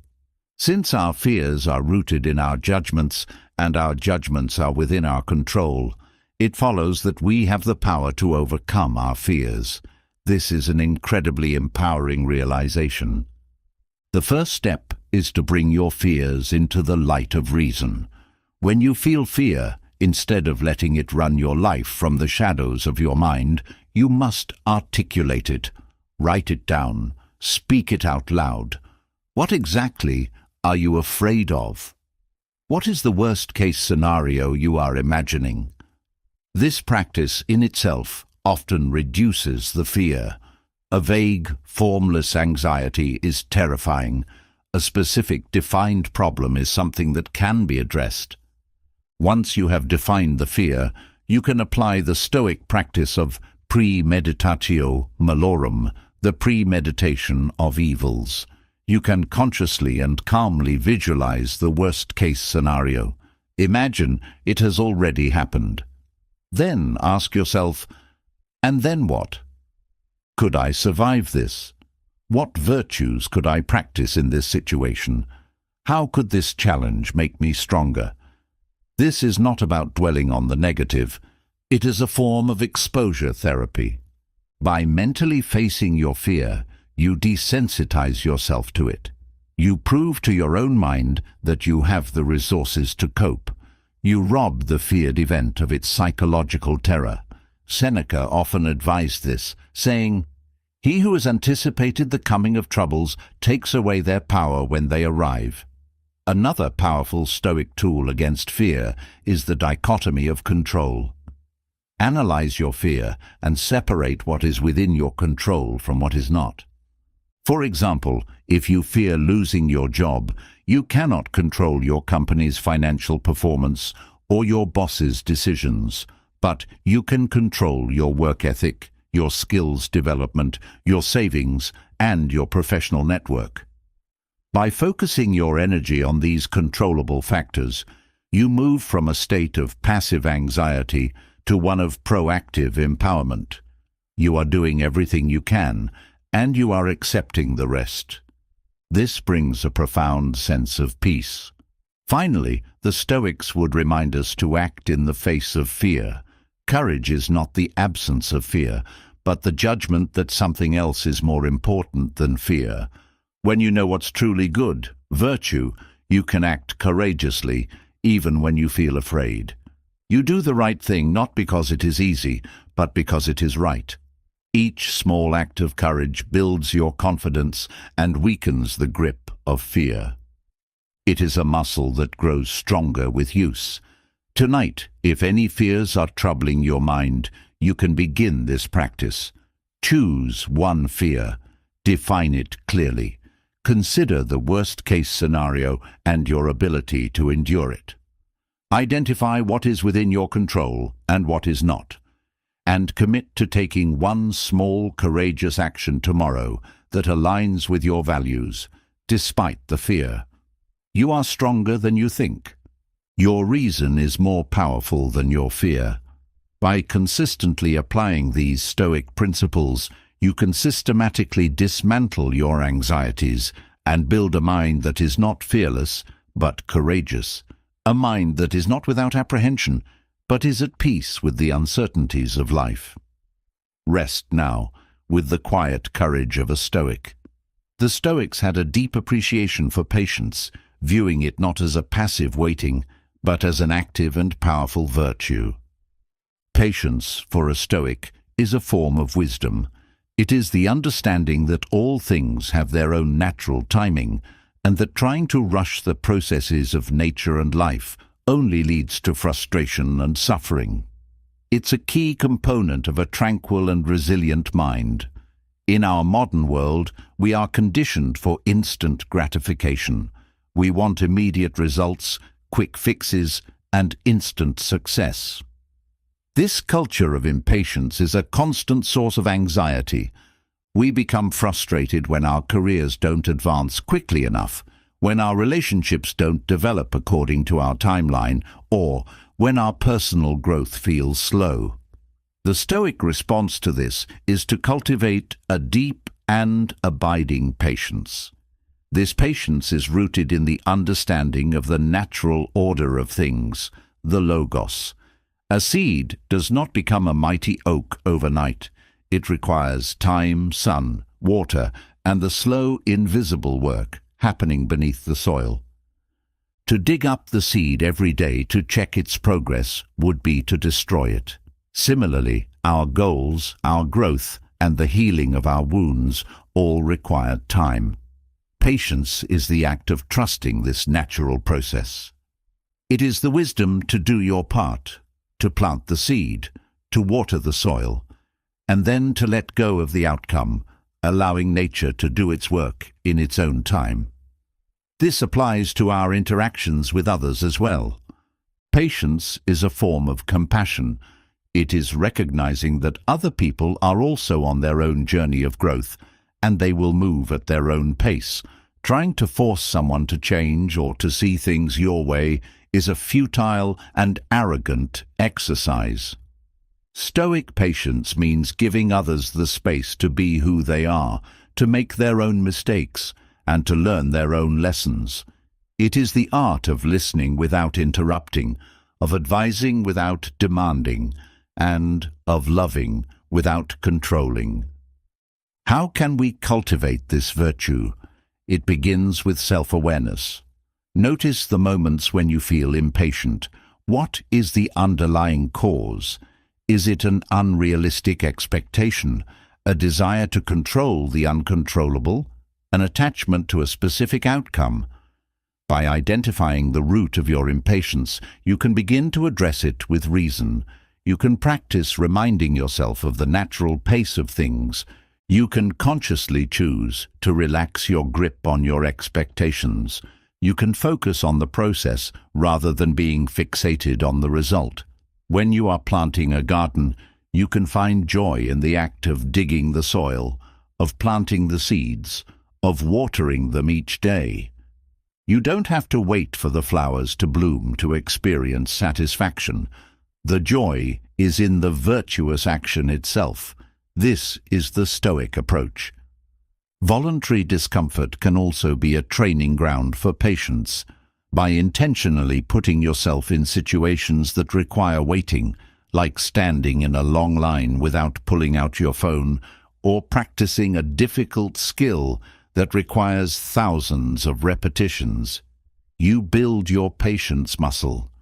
You learn to be comfortable with the process, to find peace in the waiting. Tonight, as you wait for sleep to come, you can practice patience. Do not try to force it, simply rest. Observe your breath. Trust that your body knows what it needs. This gentle waiting is itself a form of Stoic practice. Be patient with your own mind. If thoughts arise, let them be. Be patient with your own journey of growth. It is a long and winding path, not a straight line. Trust that you are moving forward, even in the moments of stillness. Rest now in the quiet and powerful embrace of patience. In the pursuit of a tranquil life, the Stoics were clear that our relationship with public opinion and fame is a critical area for philosophical work. They saw the craving for approval and the fear of disapproval as one of the great forms of slavery, a chain that binds us to the whims of the crowd and prevents us from living an authentic, virtuous life. To build an inner citadel, we must learn to be indifferent to the noise of external validation. The Stoic analysis is, as always, rooted in the dichotomy of control. What other people think of you is entirely outside of your control. You can be the most virtuous, kind, and brilliant person in the world, and there will still be people who dislike, misunderstand, or criticize you. To base your self-worth and your emotional well-being on something so volatile and uncontrollable is to build your house on sand. The wise person, therefore, builds their sense of self on the bedrock of their own character and actions. Their concern is not, what do people think of me, but am I living in accordance with my values? Am I acting with virtue? Epictetus bluntly warns, if you want to improve, be content to be thought foolish and stupid. This is a radical challenge to our deeply ingrained social instincts. It means being willing to be misunderstood, to go against the current, to choose what is right over what is popular. It requires immense courage and a profound trust in your own inner compass. The Stoics offered several mental techniques to cultivate this healthy indifference. First, they would practice perspective. They would remind themselves of the vastness of time and space. In 100 years, will the opinions of these people matter? In the grand scheme of the cosmos, how significant is their praise or blame? This cosmic perspective helps to shrink the importance of social judgment. Second, they would consider the source. Who are the people whose approval you are so desperately seeking? Are they models of wisdom and virtue? Often, the crowd is fickle, irrational, and driven by base emotions. Why would a rational person entrust their peace of mind to such an unreliable jury? As Marcus Aurelius wrote, I have often wondered how it is that every man loves himself more than all the rest of men, but yet sets less value on his own opinion of himself than on the opinion of others. This is the great paradox we must overcome. Third, the Stoics saw the pursuit of fame as a fool's errand. Fame is fleeting, and it often comes at a great cost to one's integrity and peace. The famous person becomes a slave to their public image, constantly worried about maintaining their status and fending off critics. The Stoic seeks not to be well known, but to be a good person. The reward is not external applause, but the internal tranquility of a life well lived. This does not mean a Stoic is antisocial or disregards the community. As we have seen, they believed in our duty to be just and helpful to others. But they did so out of a sense of virtue, not out of a need for approval. They did the right thing because it was the right thing, whether anyone was watching or not. Tonight, as you lie down to rest, you can practice letting go of the need for external validation. Release the worries about what others think of you. Forgive yourself for any social mistakes you may have made during the day. Your worth is not determined by your social media likes, your job title, or the praise of your peers. Your true worth lies in your character, in your capacity for reason and virtue. And that is something that is entirely within your own power to cultivate. Anchor your sense of self in this internal foundation. Feel the freedom and the solidity that comes from this. You are the only judge of your own worth, whose opinion truly matters. Rest in the quiet confidence of that self-knowledge. The Stoics had a profound and practical philosophy on the nature of pain, both physical and emotional. They did not deny its existence or its unpleasantness, but they refused to see it as an evil. For something to be truly evil, in the Stoic sense, it had to be something that harmed our character, our ability to be virtuous. Since pain is an external impression, it cannot, by itself, corrupt our soul. Therefore, it is not an evil, but a dispreferred indifferent. Our suffering, they argued, comes not from the pain itself, but from our judgment about the pain. This is a subtle but incredibly powerful distinction. The physical sensation of pain is one thing. The mental story we attach to it, this is unbearable, I can't stand this will never end, is another. It is this second layer, our judgment, that transforms pain into suffering. Epictetus put it this way: if you are pained by any external thing, it is not this thing that disturbs you, but your own judgment about it, and it is in your power to wipe out this judgment now. This is the key to Stoic pain management, the separation of the physical sensation from the mental narrative. It is the practice of observing the pain with a kind of detached, objective curiosity, without adding the fuel of catastrophic thinking to the fire. You can acknowledge the sensation. There is a throbbing in my knee. There is a feeling of tightness in my chest, without adding the judgment, this is terrible and it's ruining my life. This requires immense mental discipline, but it's a skill that can be cultivated. One powerful technique is to focus on the present moment. Pain often becomes overwhelming when our minds project it into the future. We worry about how long it will last, how much worse it will get. The Stoics would advise us to bring our attention back to the now. Can you endure this single moment of pain? The answer is almost always yes. By breaking down the experience into a series of manageable moments, we prevent our minds from being crushed by the imagined weight of future suffering. Another Stoic strategy is to remember the virtues that pain allows us to practice.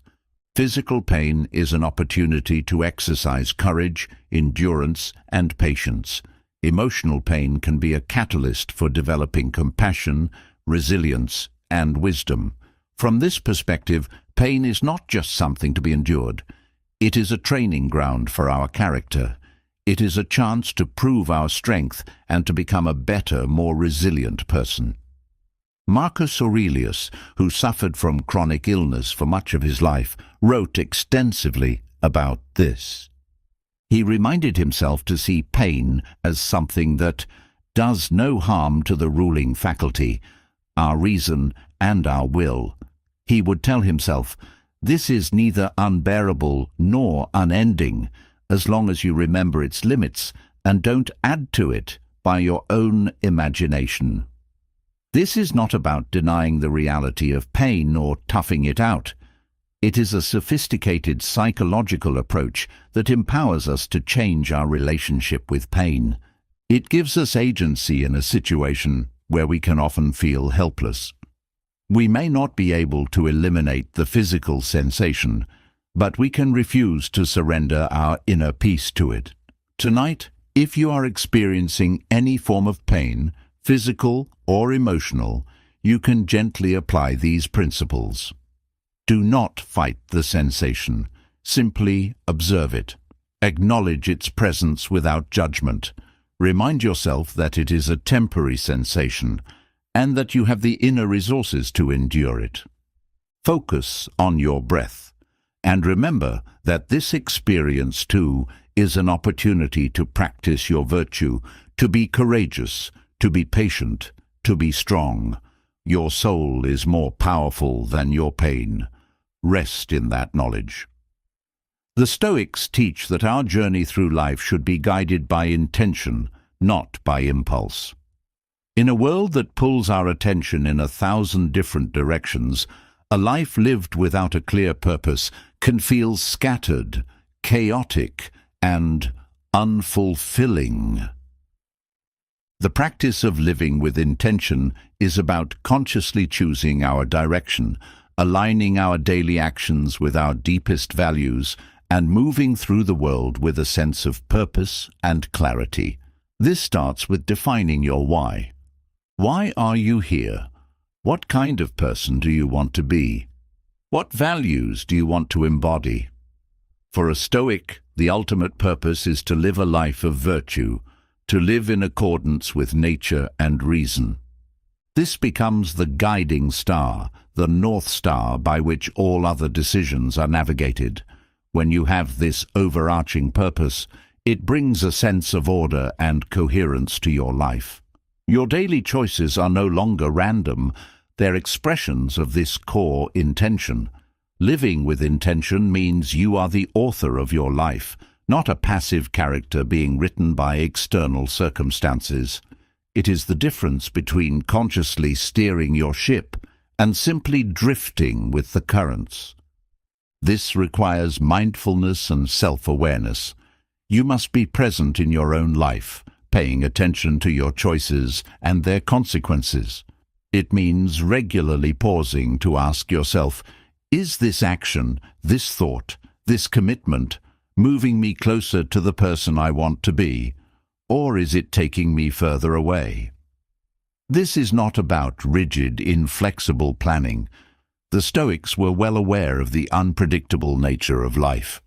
They knew that we cannot control outcomes, but we can always control our intentions.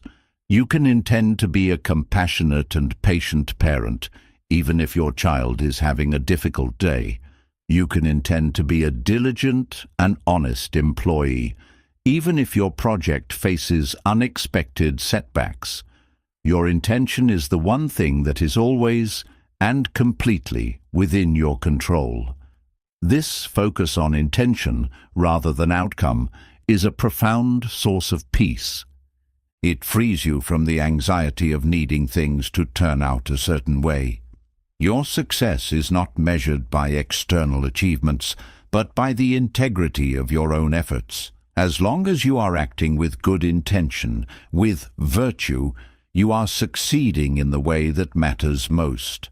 How can you cultivate a more intentional life? It begins with reflection. Take time to clarify your values. What is truly important to you? Honesty, compassion, growth, courage. Write them down. Make them explicit. Then use these values as a filter for your decisions. Before you commit to something, ask if it aligns with your values. Learn to say no to things that, while perhaps tempting or socially expected, do not serve your higher purpose. Practice a morning ritual. Before the day begins, take a few moments to set your intentions. Remind yourself of the kind of person you want to be today. This simple act can frame your entire day, making you more mindful and purposeful in your actions. At the end of the day, as part of your philosophical journaling, you can review your day in light of your intentions. Where did you succeed? Where did you stray? Again, this is not for self-blame, but for learning and recalibration. It is the process of consciously sculpting your own life. Tonight, as you rest, you can set a powerful intention for your sleep itself. Intend for it to be a time of deep restoration, not just for your body, but for your soul. Intend to release the day's worries and to awaken with a renewed sense of clarity and purpose. A life of intention is a life of meaning. It is a life of peace. It is a life that is truly your own. Rest now, with the quiet power of a clear and focused intention. The Stoics understood that the human journey is not a solitary one. While they placed immense emphasis on building an individual's inner citadel, they also recognized that we are profoundly shaped by the people we choose to learn from. The role of a mentor or a sage is a crucial component of the Stoic path to wisdom. A wise person does not assume they have all the answers. They humbly seek guidance from those who have walked the path before them. Finding a mentor in the modern world may not mean seeking out a robed philosopher in an ancient Athenian marketplace.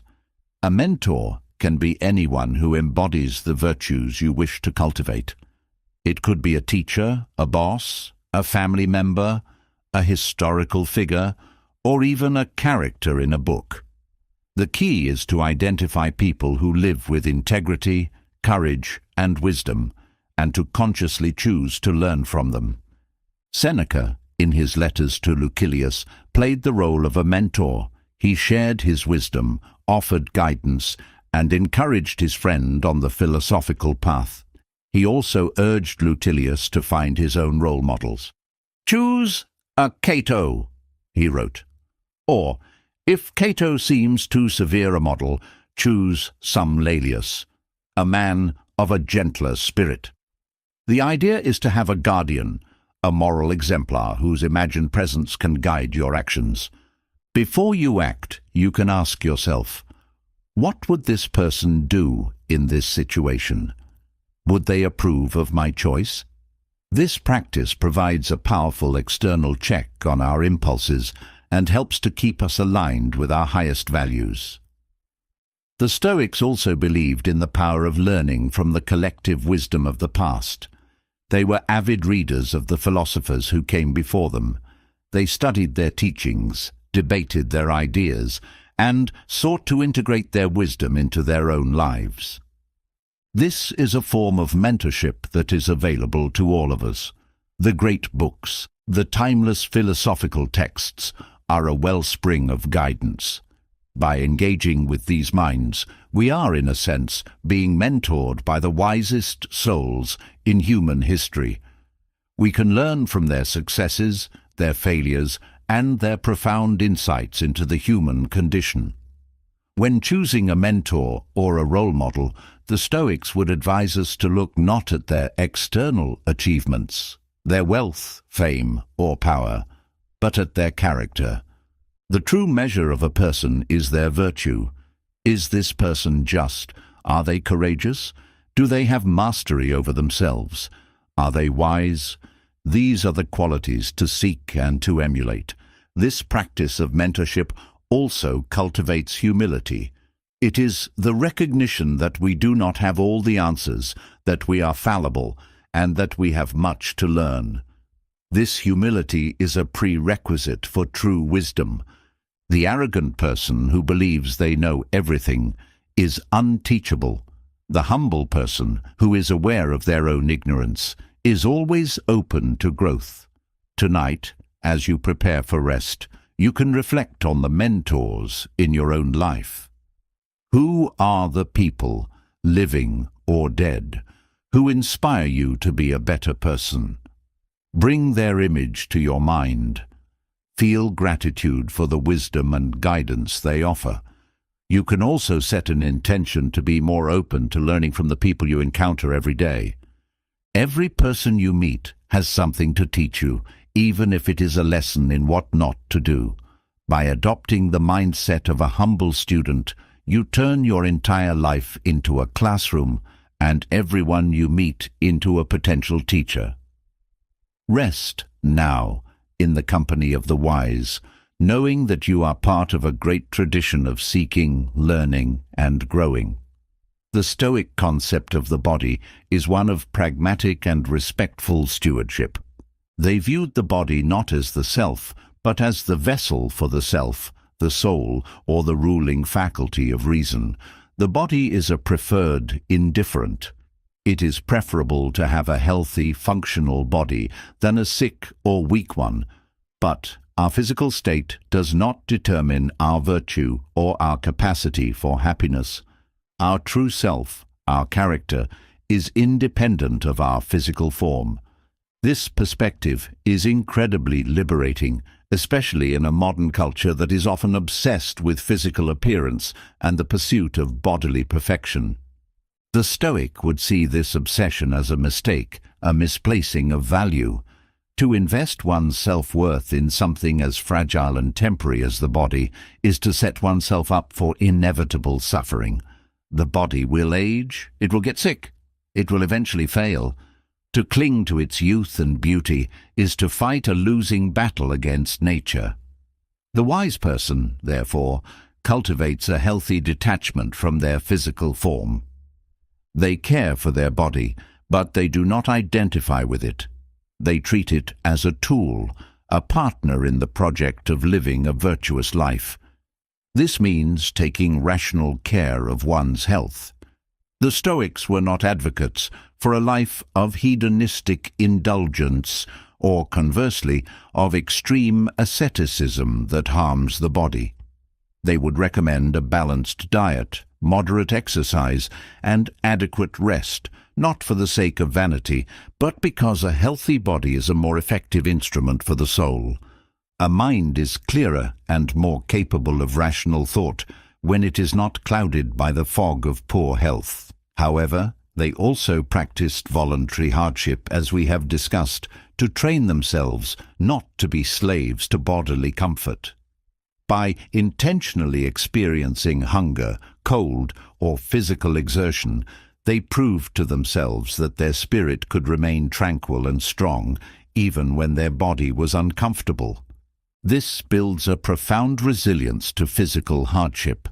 When you know you can endure discomfort, you are no longer afraid of it. This Stoic perspective is particularly helpful in dealing with illness, injury, and the aging process.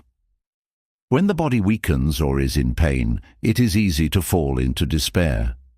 But the Stoic reminds themselves, "My body is in pain, but my soul can remain at peace. My body is weak, but my will can remain strong." This physical challenge is an opportunity to practice the virtues of courage, patience, and endurance. This is the ultimate expression of the inner citadel, the ability to maintain one's inner tranquility and moral purpose, even when the physical vessel is failing. It is the recognition that you are not your body. You are the consciousness, the reason, the soul that inhabits it. Tonight, as you lie in your bed, you can practice this respectful detachment. Feel your body. Be grateful for its ability to breathe, to feel, to rest. Send it a sense of care and appreciation, but also gently create a sense of space between your awareness and your physical form. Recognize that you are the observer, the one who is aware of the body. You are the timeless, formless consciousness that is experiencing this physical reality. Your body is a precious gift for this journey of life. Care for it wisely. Use it to perform virtuous actions, but do not confuse it with who you truly are. You are something far greater, far more enduring, and far more powerful. Rest in the peace of that profound self-knowledge. The Stoic philosophy offers a nuanced and highly relevant perspective on ambition. In a society that often glorifies ambition as the primary engine of success, the Stoics would urge caution and discernment. They were not against ambition per se, but they were deeply concerned with its object and its nature. An ambition for external things, for wealth, fame, power, was seen as a potential trap, a source of anxiety, and a threat to one's virtue. The Stoic ideal is to direct one's ambition inward. The primary, and indeed the only worthy ambition for a Stoic, is the ambition to become a better person, to cultivate the virtues of wisdom, justice, courage, and temperance. This is an ambition that is entirely within our control and one that leads to true, lasting fulfillment, or eudaimonia.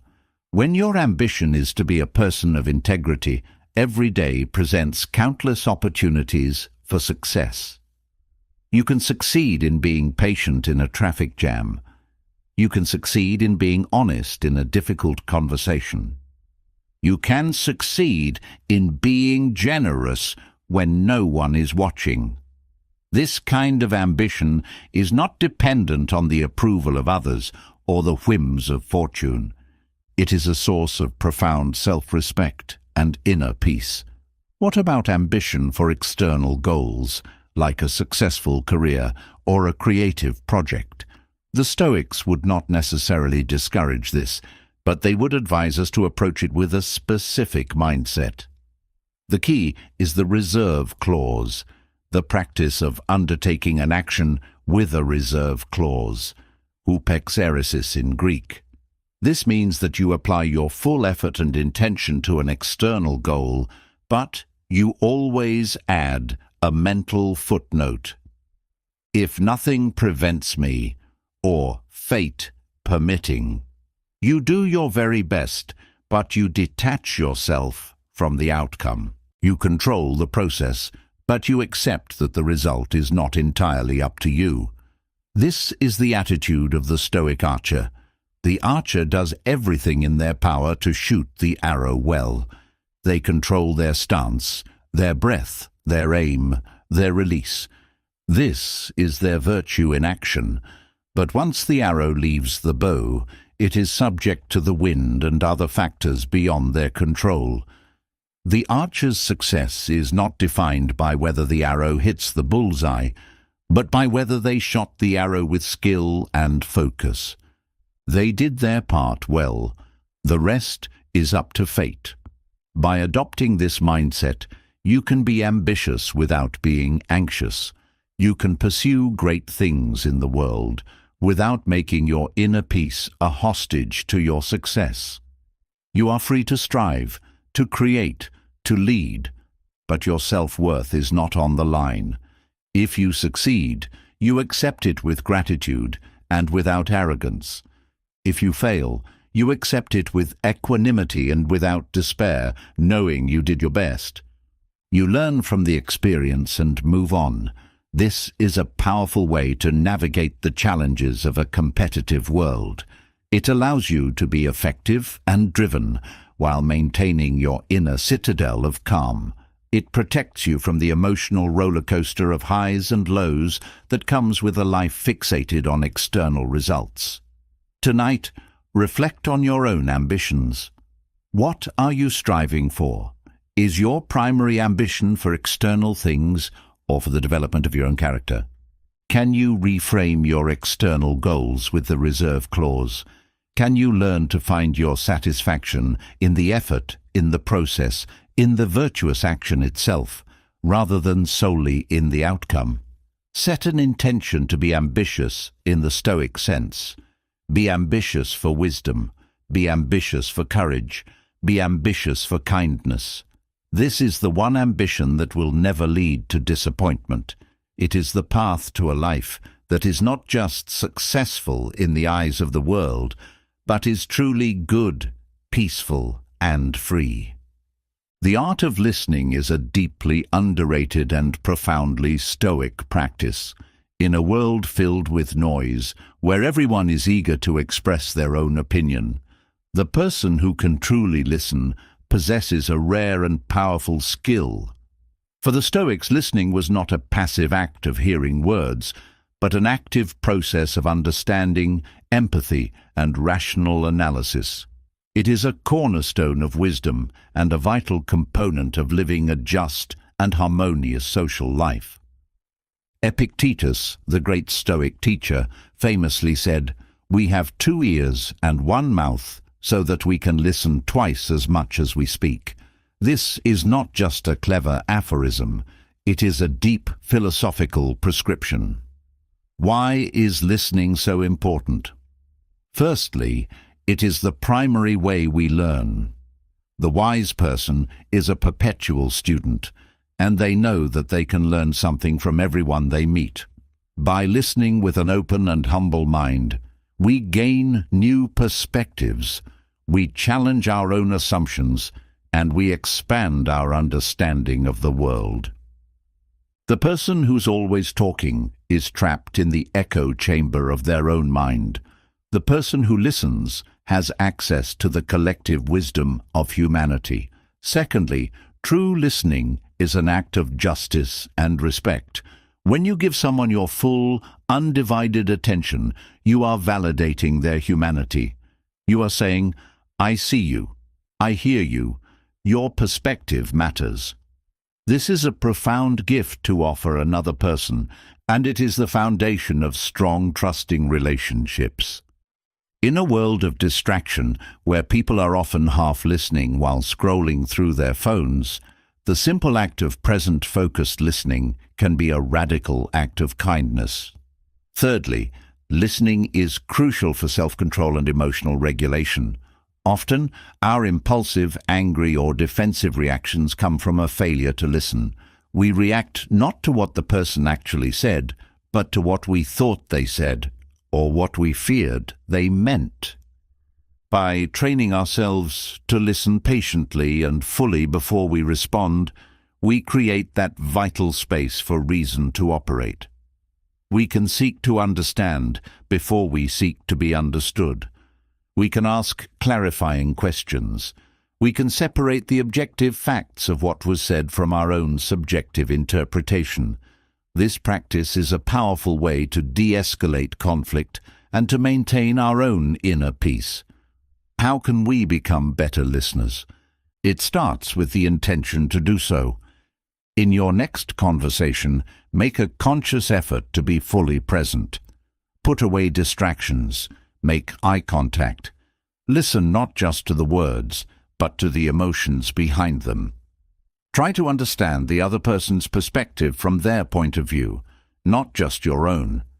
Resist the urge to interrupt, to formulate your rebuttal while they are still speaking. Just listen. When they are finished, you can pause for a moment before you respond. This small pause can make all the difference.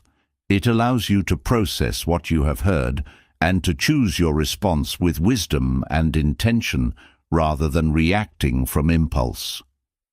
Tonight, as you transition from the world of sound and speech to the world of inner silence, you can appreciate the value of listening.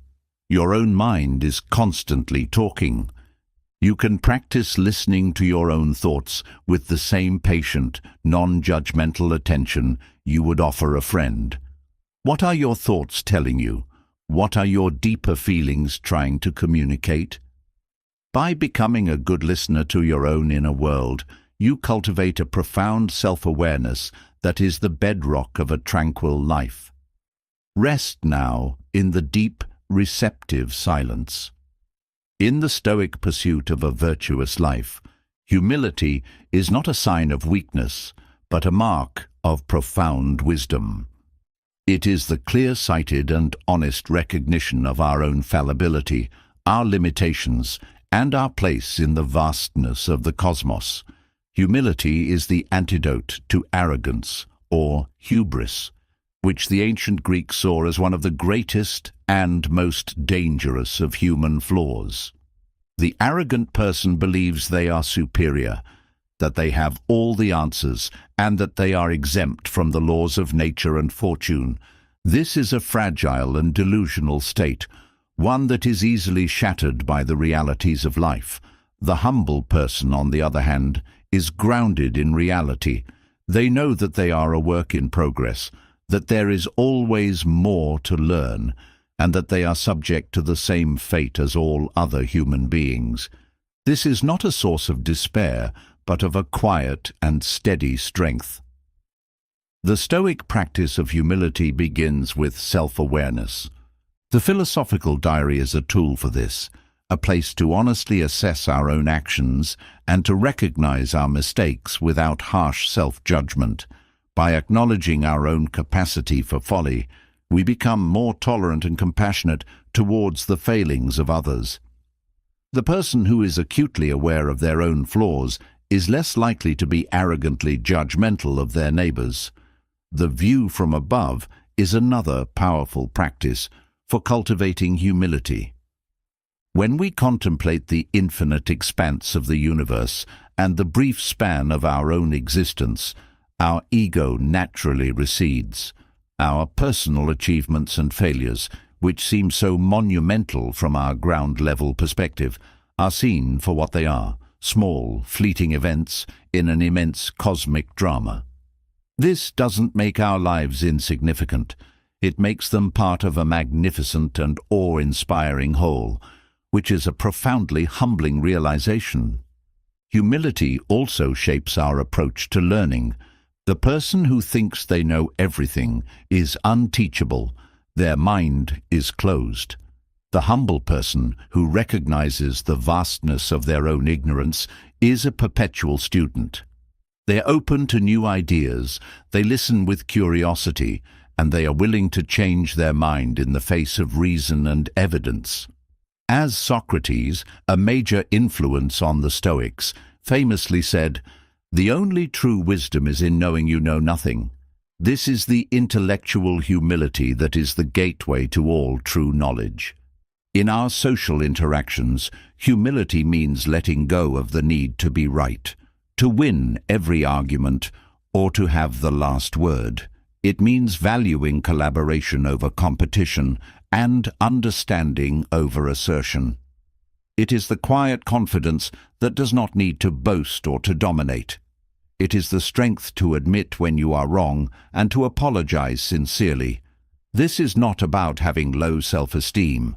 On the contrary, Stoic humility is rooted in a deep and secure sense of self-worth that is based on character, not on external validation. The person who is truly confident in their own virtue has no need for arrogance. They can afford to be humble. Tonight, as you settle into a state of rest, you can embrace the peaceful strength of humility. Let go of the need to be perfect. Let go of the need to have all the answers. Acknowledge your own humanity with all its beautiful imperfections. You are a student in the great school of life, and that is a noble and wonderful thing to be. Rest in the quiet grace of not knowing, and be open to the wisdom that the universe has yet to reveal to you. The Stoics taught that a life of virtue is a life lived in accordance with nature, and this includes our own human nature. As rational and social beings, our purpose is not to live in a state of constant passive tranquility, but to actively engage in the world in a way that is helpful and just. This leads to the Stoic concept of duty, or kathekon in Greek. Duty is not a grim or burdensome obligation, but the natural and proper function of a rational soul. It is the joyful expression of our highest selves. Our duties are determined by our various roles in life. We have duties as family members, as a child, a parent, a sibling. We have duties as a friend.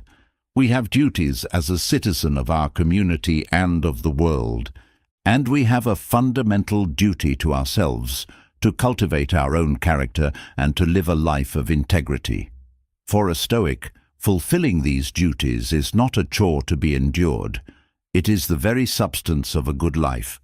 The joy is not in the outcome, but in the virtuous action itself. When you act with kindness towards a family member, you are not doing it to get something in return. You are doing it because it is the right and natural thing for a kind person to do.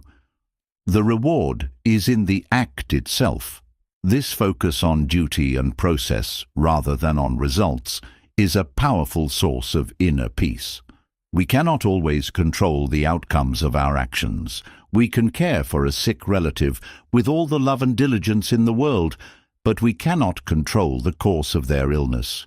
We can work for justice in our community, but we cannot guarantee that justice will prevail.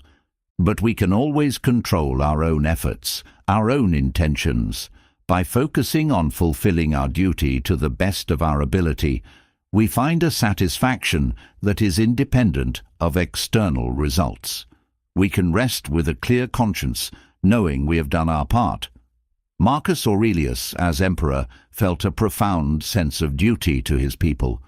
His meditations are filled with reminders to himself to get out of bed in the morning, not for his own pleasure, but to do the work of a human being, the work for which he was made. He saw his role not as a pathway to power and glory, but as a sacred trust, a duty to serve the common good. This sense of purpose gave him the strength to endure the immense pressures of his office. How can we apply this concept of duty in our own lives without it feeling like a heavy burden? The key is to see our duties not as things we have to do, but as opportunities to practice virtue. Your job is not just a way to earn a living. It is a chance to practice diligence, honesty, and cooperation. Your family responsibilities are not just obligations. They are a chance to practice patience, love, and compassion. Every role you play is a gymnasium for your soul. This reframing transforms the mundane into the meaningful. It infuses our daily lives with a sense of purpose and dignity. We are no longer just going through the motions.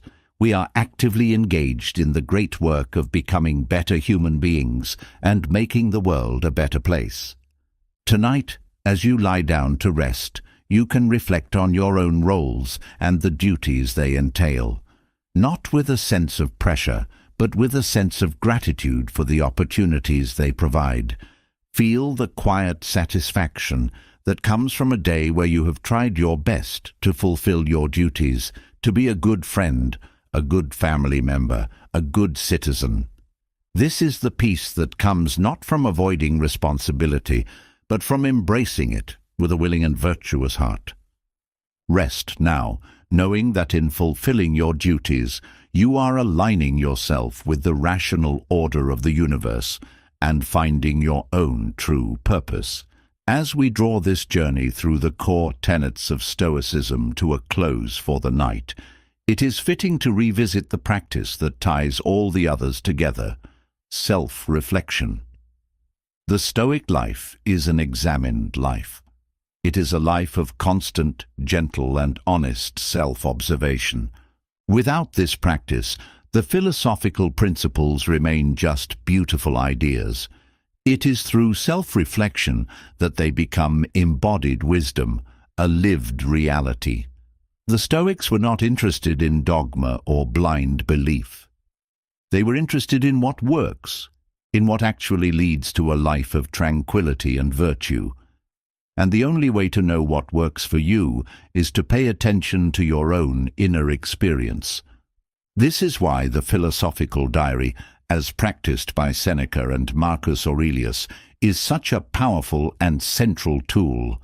It is the daily work of checking in with your own ruling faculty, your reason. The evening review, as we have touched upon, is a cornerstone of this practice. It is a time to look back on the day, not with the harsh eye of a critic, but with the compassionate curiosity of a scientist. You observe your own behavior. Where did I act with reason and virtue today? Where did I succumb to an irrational passion, like anger or fear? What were the judgments that led me astray? By identifying the specific thought patterns that lead to your emotional disturbances, you can begin to challenge and reframe them. This is the work of cognitive hygiene, of keeping your mind clear and rational.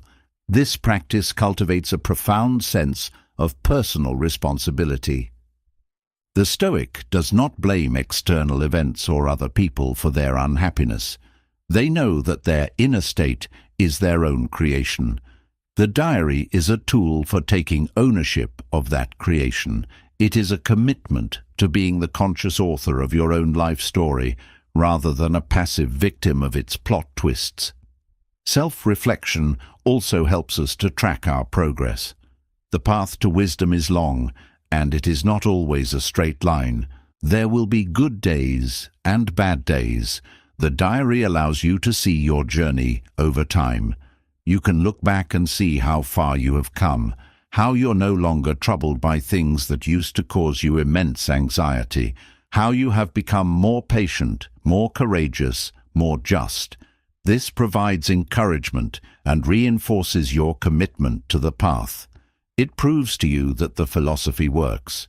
Most importantly, this practice of self-reflection is an act of self-compassion. It is the act of taking time for yourself, of listening to your own soul, of tending to your own inner garden. In a world that constantly demands our attention, be focused outward. Turning inward is a radical act of self-care. It is the recognition that your inner peace is the most important project you will ever work on. Tonight, as the final thoughts of the day begin to fade, you can engage in one last, gentle act of self-reflection. Ask yourself, what is one thing I learned today? What is one way I can be a little bit better, a little bit wiser tomorrow? Do not search for a grand or dramatic answer. The smallest insight, the slightest shift in perspective, is a victory. The journey to a calm and stoic mind is built of these small daily steps. It is a lifelong practice of paying attention, of learning, of growing, and it is the most rewarding journey you can ever undertake. Rest now. The day's work is done. You have reflected, you have learned. Now surrender to the peace of a mind that is at home with itself. The culmination of all Stoic practice is the attainment of a state the Greeks called apatheia. This term is often mistranslated as apathy, leading to the common misconception of Stoics as cold and unfeeling. This could not be further from the truth. Apatheia does not mean the absence of feeling. It means the absence of pathos, of irrational, unhealthy and disturbing passions. It is a state of profound inner tranquility, a freedom from the turmoil of emotional disturbance. It is the peace of the wise. Apatheia is the state of the inner citadel when its walls are strong and its gates are well guarded. It is the result of consistently applying the Stoic disciplines. When you master your judgments, you are no longer disturbed by external events. When you master your desires, you are free from the torments of craving and disappointment. When you master your actions, you live with the clear conscience that comes from a life of virtue. This is not a state of emotional numbness. The Stoic sage still experiences emotions. They feel joy, they feel love, they feel a rational caution in the face of vice, but they do not feel the turbulent, overwhelming passions of anger, terror, or obsessive lust. Their emotional life is like a deep, calm ocean, not a stormy, chaotic sea. Their feelings are in harmony with their reason. This state of tranquility is not a gift of fortune. It is an achievement of the soul. It is the prize of a lifetime of philosophical work. And it is a state that is available to all of us if we are willing to undertake the practice. It is the ultimate freedom, the freedom from our own inner chaos. It is the freedom to be who we truly are, rational, social, and virtuous beings. The journey to apatheia is a journey of letting go. It is letting go of our attachment to external things. It is letting go of our irrational fears and desires. It is letting go of our ego and our need for validation. It is letting go of our resentment and our grievances. With each thing we let go, we become lighter, freer, and more at peace. This is the deep and abiding calm that Stoicism promises. It is not a temporary fix or a superficial relaxation technique. It is a fundamental restructuring of our relationship with the world and with ourselves. It is the building of an inner peace so profound that it cannot be shaken by the storms of life. Tonight, as you prepare to enter the deep calm of sleep, you can have a taste of this Stoic peace. Let go of the day. Let go of your worries. Let go of your striving. For these next few hours, be free from all passions. Allow your mind to become a still, clear lake, reflecting the quiet beauty of the night sky. This is your natural state. This is the peace that is always available to you beneath the surface of your thoughts and emotions. It is the peace of your own reason, your own soul. You have journeyed through the core teachings of Stoic philosophy tonight. You have learned to distinguish what you can control from what you cannot. You have been invited to love your fate, to prepare for adversity, and to see the world from a cosmic perspective. You have been reminded that virtue is the only true good, and that your character is your most valuable possession. You have explored the paths to managing anger, grief, and fear, and to cultivating joy, patience, and community. These are not just ideas, they are seeds, and the soil of your mind, especially in this quiet, receptive state before sleep, is fertile ground. Let these seeds take root. Do not worry about remembering them all. Simply trust that they have been planted. With each night of rest, with each new day of practice, they will grow, and you will find yourself, slowly but surely, building a life of profound tranquility, unshakable resilience, and enduring wisdom. You are building your inner citadel, and within that fortress you will always be safe, you will always be free, and you will always be at peace. Good night. Imagine yourself standing on the shore of a vast, tranquil ocean as the sun begins its slow descent, painting the sky in hues of orange, pink, and purple. The waves gently kiss the sand, their rhythmic sound a soothing mantra that quiets the mind. In this moment, there are no demands, no deadlines, no worries. There is only the simple, profound beauty of the present. This is the state of inner peace that we all seek, a state that often feels elusive in the relentless pace of our modern lives. But what if this tranquility was not a fleeting experience, dependent on a perfect sunset or a quiet beach? What if it was a state you could cultivate within yourself, an inner ocean of calm that you could return to at any time, regardless of the external storms? This is the promise of the Stoic path, a journey not to a destination, but to a way of being. Tonight we continue this journey, delving deeper into the timeless wisdom of the Stoics, exploring the practical tools they offer for building a life of purpose, resilience, and unshakable peace. Their philosophy is a guide to mastering the art of living, and its lessons are as relevant today as they were 2,000 years ago. You are here because you are ready to listen, to learn, and to transform.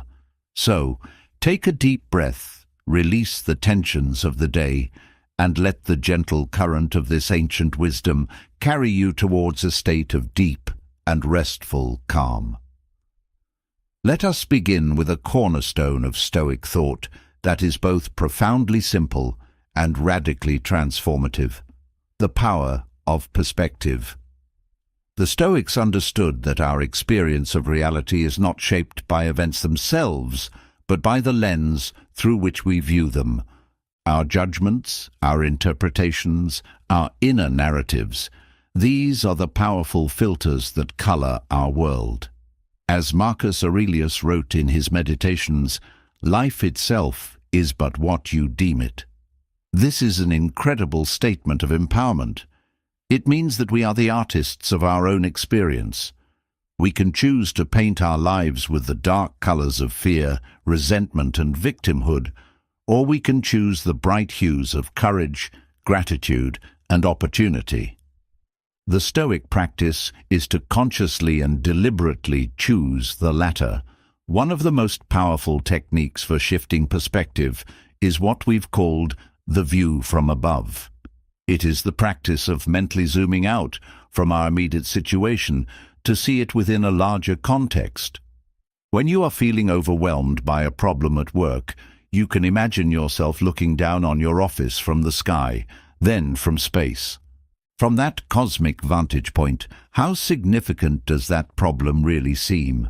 This exercise is not meant to invalidate your feelings, but to right-size them, to prevent a small problem from casting a large shadow over your entire peace of mind. Another key aspect of managing perspective is to practice objective representation, or fantasia cataleptic. This means striving to see events as they are, stripped of our emotional judgments and subjective labels. Instead of saying, "I had a disastrous meeting," a Stoic would say, "I had a meeting and the outcome was not what I had hoped for." The first statement is a story of failure and despair. The second is a statement of fact, one that allows for a rational, problem-solving response rather than an emotional tailspin. This practice requires us to become vigilant observers of our own language, both internal and external. Our words shape our reality. By choosing neutral, objective language, we can maintain our emotional equilibrium and respond to situations with clarity and reason. Furthermore, the Stoics would urge us to reframe adversity as an opportunity. This is a deliberate shift in perspective, from seeing a challenge as a threat to seeing it as a test of our character, a chance to practice virtue. This is the essence of the Stoic formula. The obstacle is the way. A difficult person is not an annoyance. They are a training partner for your patience. A failure is not an end. It is a lesson in resilience. An illness is not a curse. It is a chance to practice courage. By consciously choosing this perspective, we transform the very nature of our struggles. They cease to be burdens and become a curriculum for our growth. Tonight, as you lie in bed, you can practice this art of perspective. Think of a challenge you face today. Try to see it from a different angle. Can you view it from above? Can you describe it in purely objective terms? Can you find the hidden opportunity for virtue within it? This is not about self-deception. It is about exercising your freedom to choose your response. It is the conscious cultivation of a mind that is not a passive victim of circumstances, but an active creator of its own experience. You hold the paintbrush. You choose the colors.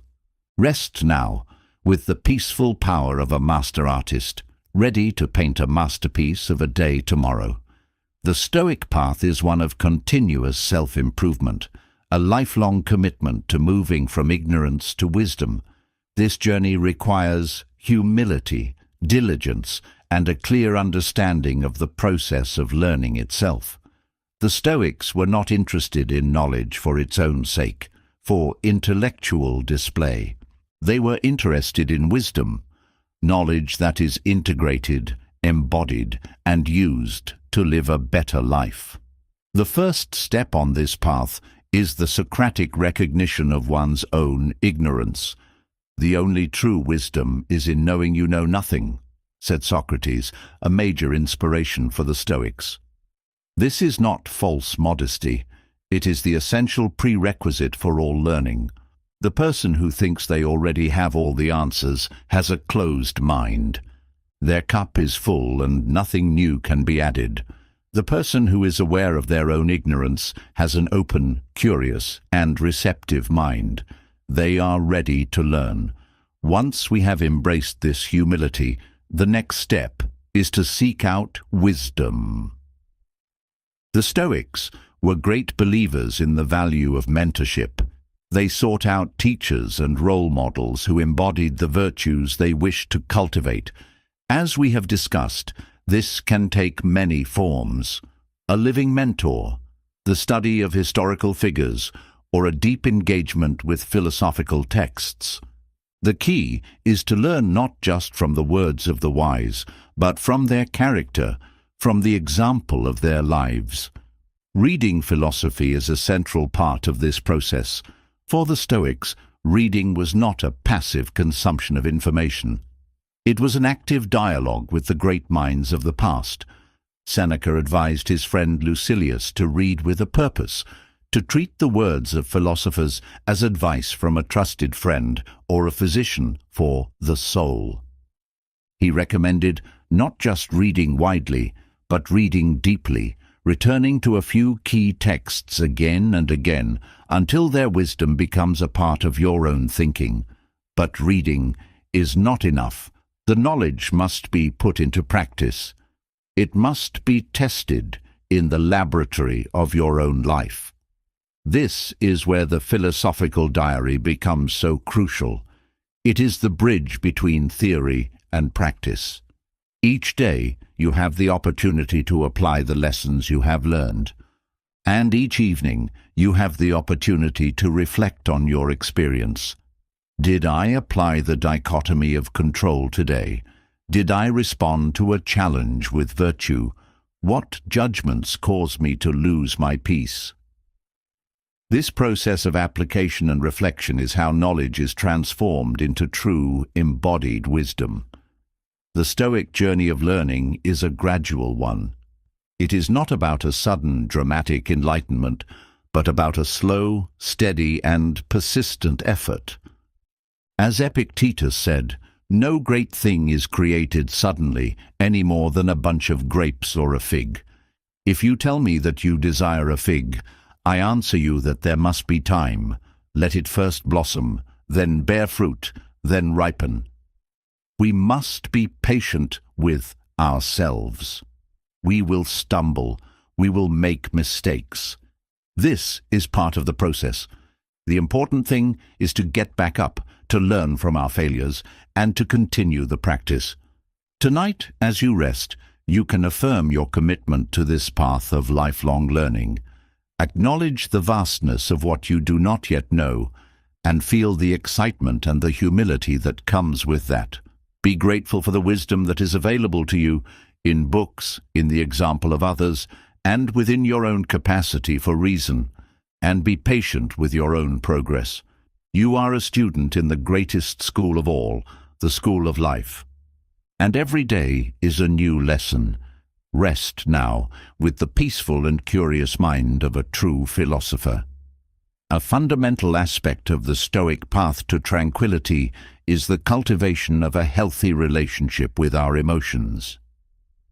The popular caricature of the Stoic as a person who suppresses all feeling is a profound misunderstanding. The goal is not to eliminate emotion, but to understand it, to manage it, and to ensure that it is in harmony with reason. The Stoics made a critical distinction between what they called propatheiai, the initial involuntary impressions or first movements of emotion, and the full-blown passions, or pathe. For example, if there is a sudden loud noise, you might experience an involuntary jolt of fear. Your heart races, you flinch. This is a natural physiological reaction. It is a first movement and is not in itself a moral or rational failing. It is what happens next that is crucial. The passion of fear arises when we assent to a judgment about this first movement, when we add a story to it, such as, "That noise is a threat. I am in danger. This is terrible." It is this assent, this cognitive component, that transforms the initial impression into a disturbing and irrational passion. The Stoic practice, therefore, is to intervene in this process. It is to create a space between the first movement and the full-blown passion, and in that space, to apply reason. You can acknowledge the initial physical sensation, "my heart is pounding," without immediately buying into the catastrophic story. You can question the judgment. Is there any real evidence of danger? Is this fear rational? This practice of withholding assent from our initial impressions is a core mental discipline. It allows us to be the master of our emotional responses rather than their slave. This applies to all the disturbing passions. Anger arises when we assent to the judgment that we've been unjustly harmed. Excessive grief arises when we assent to the judgment that we have lost something essential to our well-being. Envy arises when we assent to the judgment that someone else's good fortune diminishes our own. In each case, the emotional disturbance is not caused by the external event, but by our internal judgment about it. The goal of Stoic emotional training is not to become a robot, but to cultivate a state of apatheia, the absence of irrational passions. This is a state of deep inner peace and emotional stability. It does not mean you don't feel anything. A Stoic sage would still feel rational and healthy emotions, which they called eupatheiae. These include a rational joy in virtue, a rational caution to avoid vice, and a rational wish for the good of others. Their emotional life is guided by reason, not by impulse. Tonight, you can practice this gentle management of your emotions. As feelings from the day arise in your mind, try not to get swept away by them. Observe them with a calm and curious detachment. If you feel a pang of anxiety, you can say to yourself, "There is a feeling of anxiety." Acknowledge it without judgment. Notice the physical sensations associated with it, and then gently let it go. You do not need to analyze it or fight it. Simply by observing it without adding a story, you rob it of its power. You are not your emotions. You are the awareness in which your emotions arise and pass away. This awareness is a space of profound peace. By learning to rest in this space, you can navigate your emotional life with grace, wisdom, and an unshakable calm. Your emotions are like clouds passing through the vast sky of your mind. You are the sky, not the clouds. Rest in that spacious, clear, and peaceful sky. The Stoics taught that living a good life requires us to live in harmony with our social nature.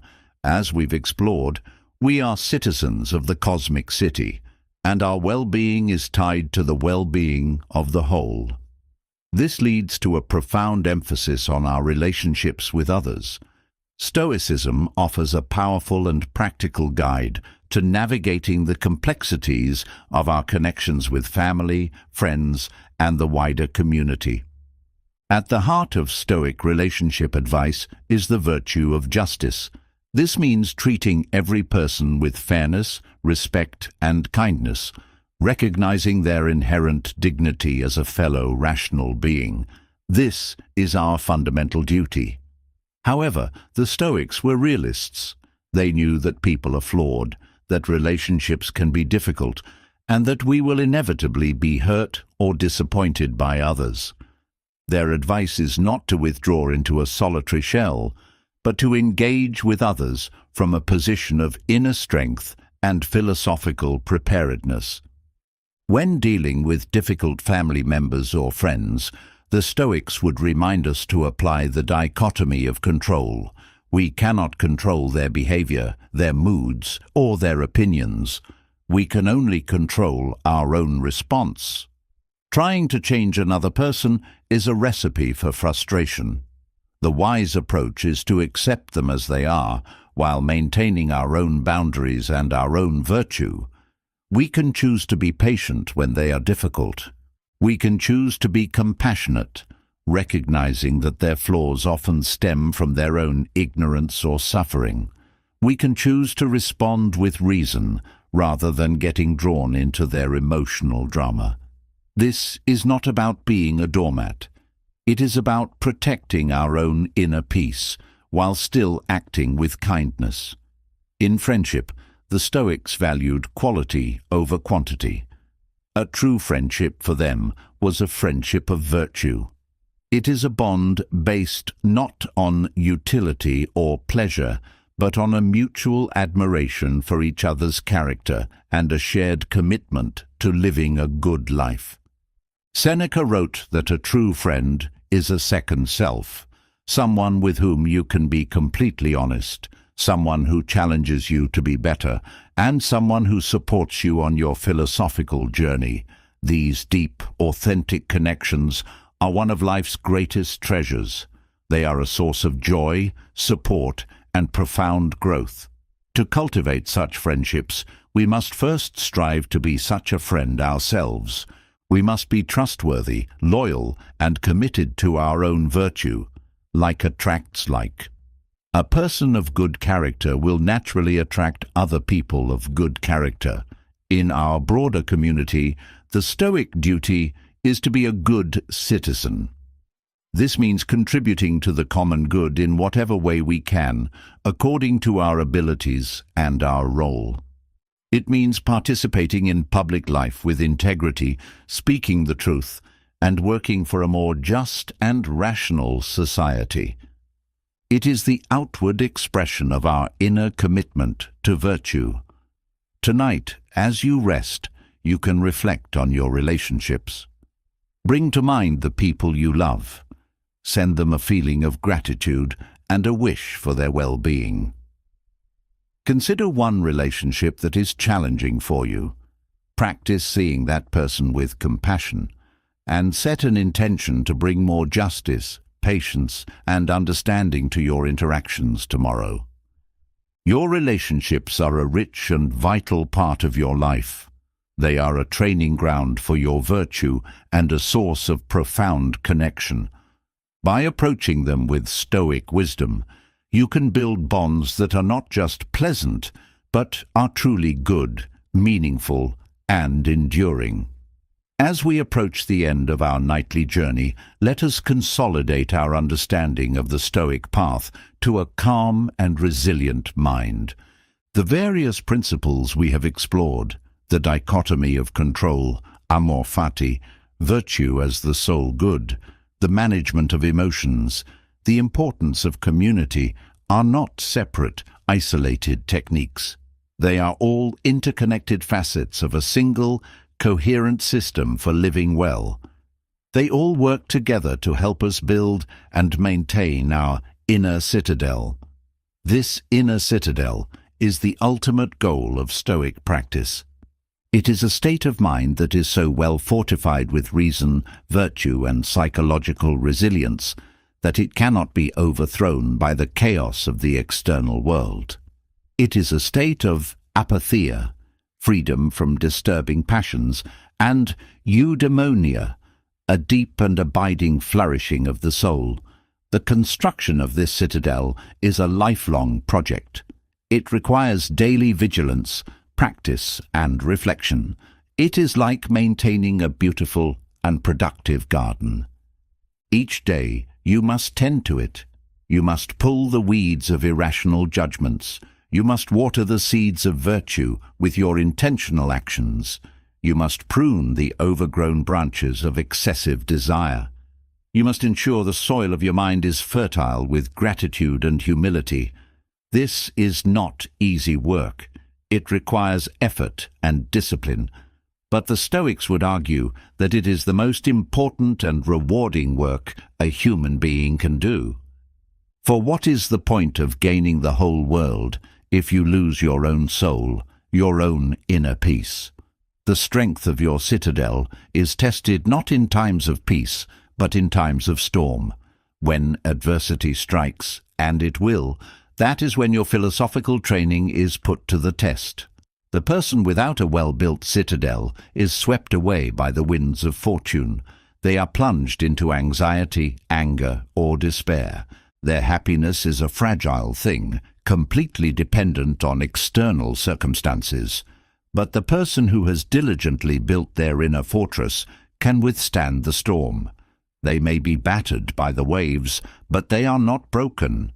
Their foundation is secure. They can retreat into the calm, quiet center of their own mind, a place where fortune has no power. From this place of strength, they can navigate the difficulty with courage, wisdom, and equanimity. This is the promise of Stoicism. It is not a promise of a life free from pain, loss, or difficulty. It is a promise that you can develop the inner resources to face whatever life throws at you with grace and dignity. It is the promise of an inner freedom that is absolute and untouchable. Tonight, as you prepare for the final stage of rest, take a moment to appreciate the fortress you are building within yourself. Acknowledge the work you have already done, the insights you have gained, the strength you are cultivating. Every time you choose a rational response over an impulsive one, every time you practice gratitude, every time you act with kindness, you are adding another stone to your citadel. You are becoming stronger, wiser, and more at peace. This is the great work. This is the good life. Rest now, secure in the knowledge that you are the architect of your own soul, the master of your own peace, the unshakable guardian of your inner citadel. You have journeyed far tonight through the ancient and timeless landscapes of Stoic philosophy. You have gathered the tools to build a mind that is calm, a character that is strong, and a life that is virtuous. These are not just intellectual curiosities. They are practical, life-altering skills that with consistent practice can transform your experience of the world. As you now stand at the threshold of sleep, this is not an end, but a beginning. Sleep itself is a Stoic practice, a letting go, a surrender to nature, a necessary restoration for the body and mind so that we can rise again to do the work of a human being. The principles we have explored are your companions for the journey ahead. The dichotomy of control is your compass, always reminding you where to direct your energy. Amor fati is your map, teaching you to love the very terrain of your life, with all its mountains and valleys.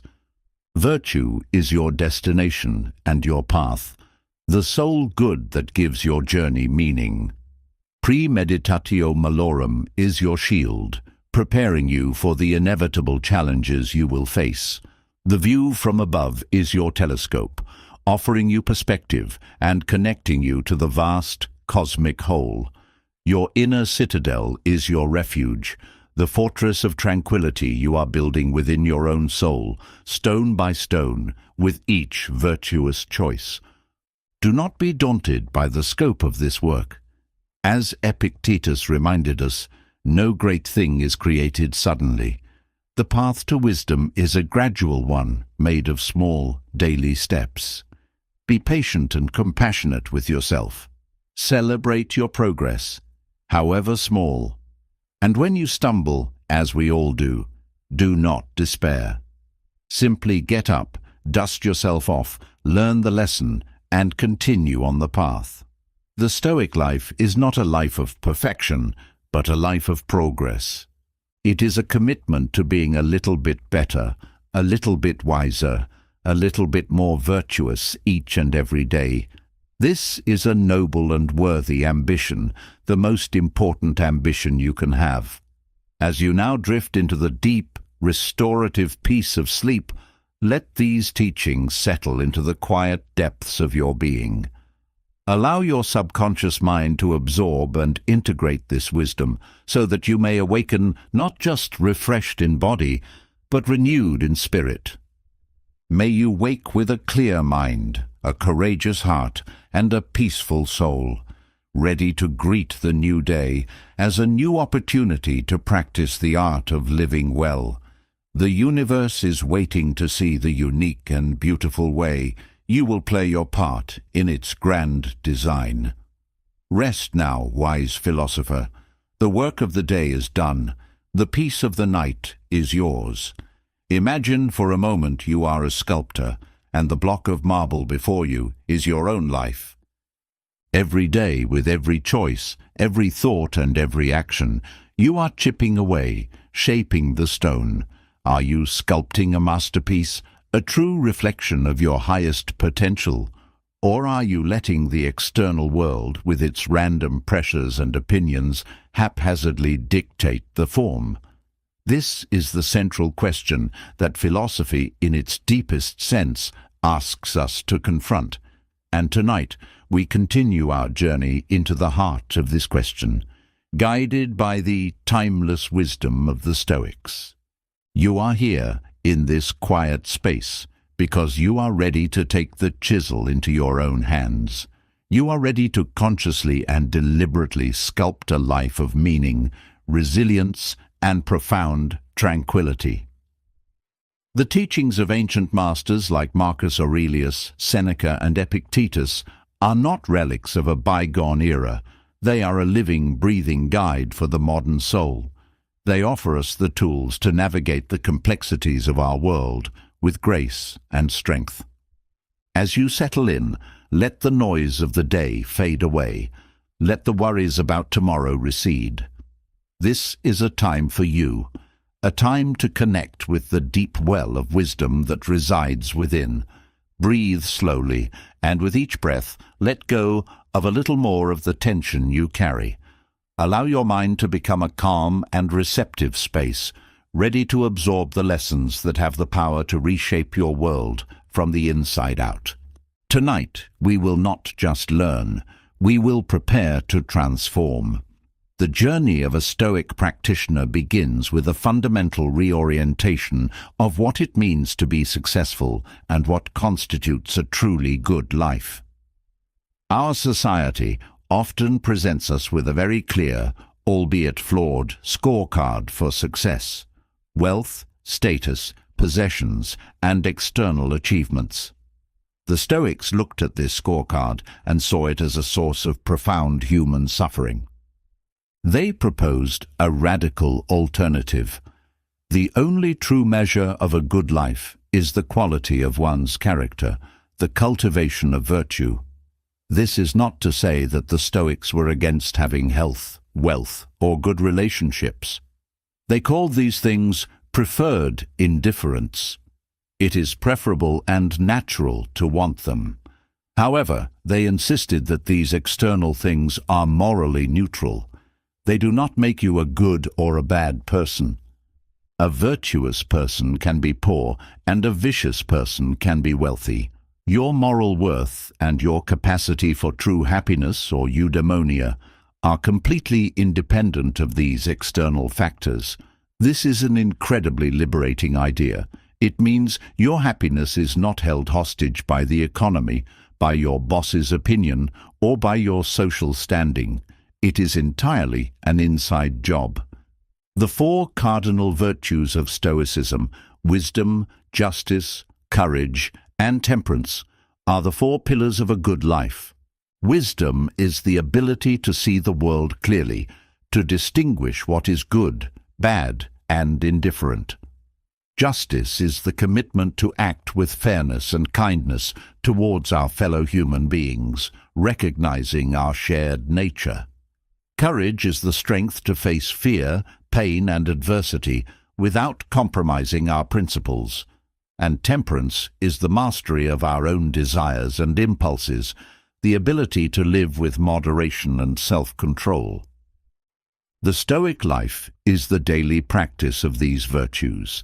It is about striving in every situation to be a little wiser, a little more just, a little more courageous, and a little more self-controlled. This is a game you can always win, because it is not dependent on the outcome. It is dependent on your intention and your effort. You may not win the promotion at work, but you can act with integrity and diligence throughout the process. You may not be able to heal a sick friend, but you can offer them your love and support with unwavering compassion. Your success is in the virtuous action itself. When you adopt this mindset, your entire life is transformed. Every situation, no matter how mundane or how challenging, becomes an opportunity, a training ground for your character. A traffic jam is a chance to practice patience. A difficult colleague is a chance to practice compassion. A personal failure is a chance to practice resilience.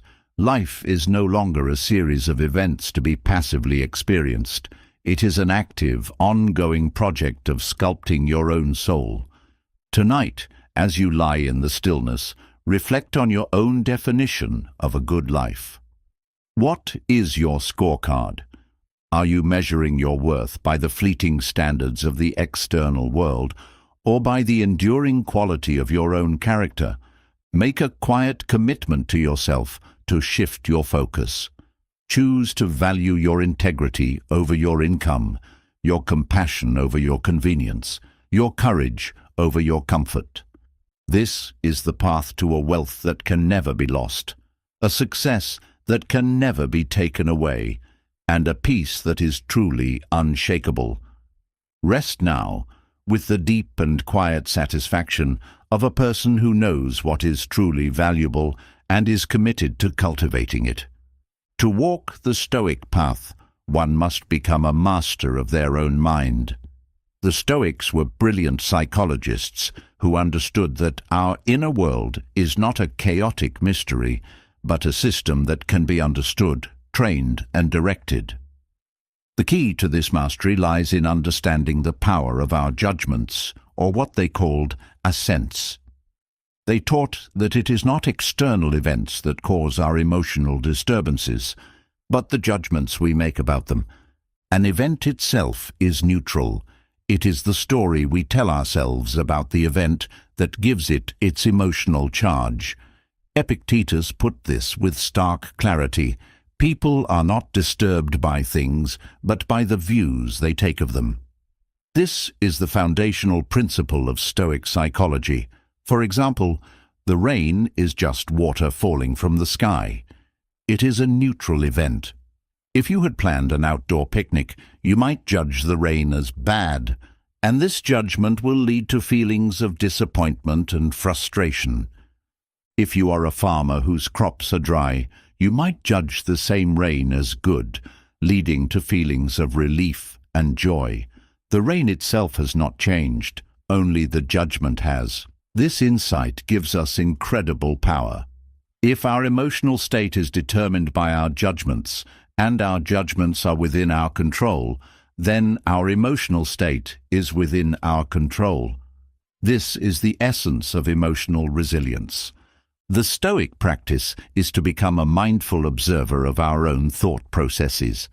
When an impression enters your mind, you do not have to immediately accept it as truth. You have the power to pause, to examine it, and to decide whether or not to give your assent. This is like being the bouncer at the nightclub of your mind. You don't have to let every thought in. You can check its ID. Is this thought true? Is it helpful? Is it rational? If a thought is irrational or unhelpful, for example, a catastrophic thought like everything is ruined, or a self-deprecating thought like I'm not good enough, you can refuse to grant it entry. You can say, as Epictetus advised, you are a mere impression and not at all what you appear to be. Then you can consciously choose to replace it with a more rational and virtuous judgment. This is not about suppressing thoughts or pretending you don't have them. It is about engaging with them consciously and rationally. It is about taking responsibility for the quality of your inner world. This practice, repeated over and over, is like training a muscle. At first, it may feel difficult. Our habitual automatic judgments are strong, but with consistent practice, you can build the mental strength to choose your responses deliberately. You can learn to remain calm and clear-headed, even in the face of provocation or adversity. Your mind becomes less like a weather vane spun around by every passing wind of circumstance, and more like a gyroscope, stable and centered, no matter how the world tilts. Tonight, as you lie in bed, you can practice this gentle art of mental gatekeeping. As thoughts arise, observe them without immediate assent. Notice the stories they are trying to sell you. If a worry about tomorrow appears, you can acknowledge it. A thought about the future, and then gently let it go, returning your focus to your breath.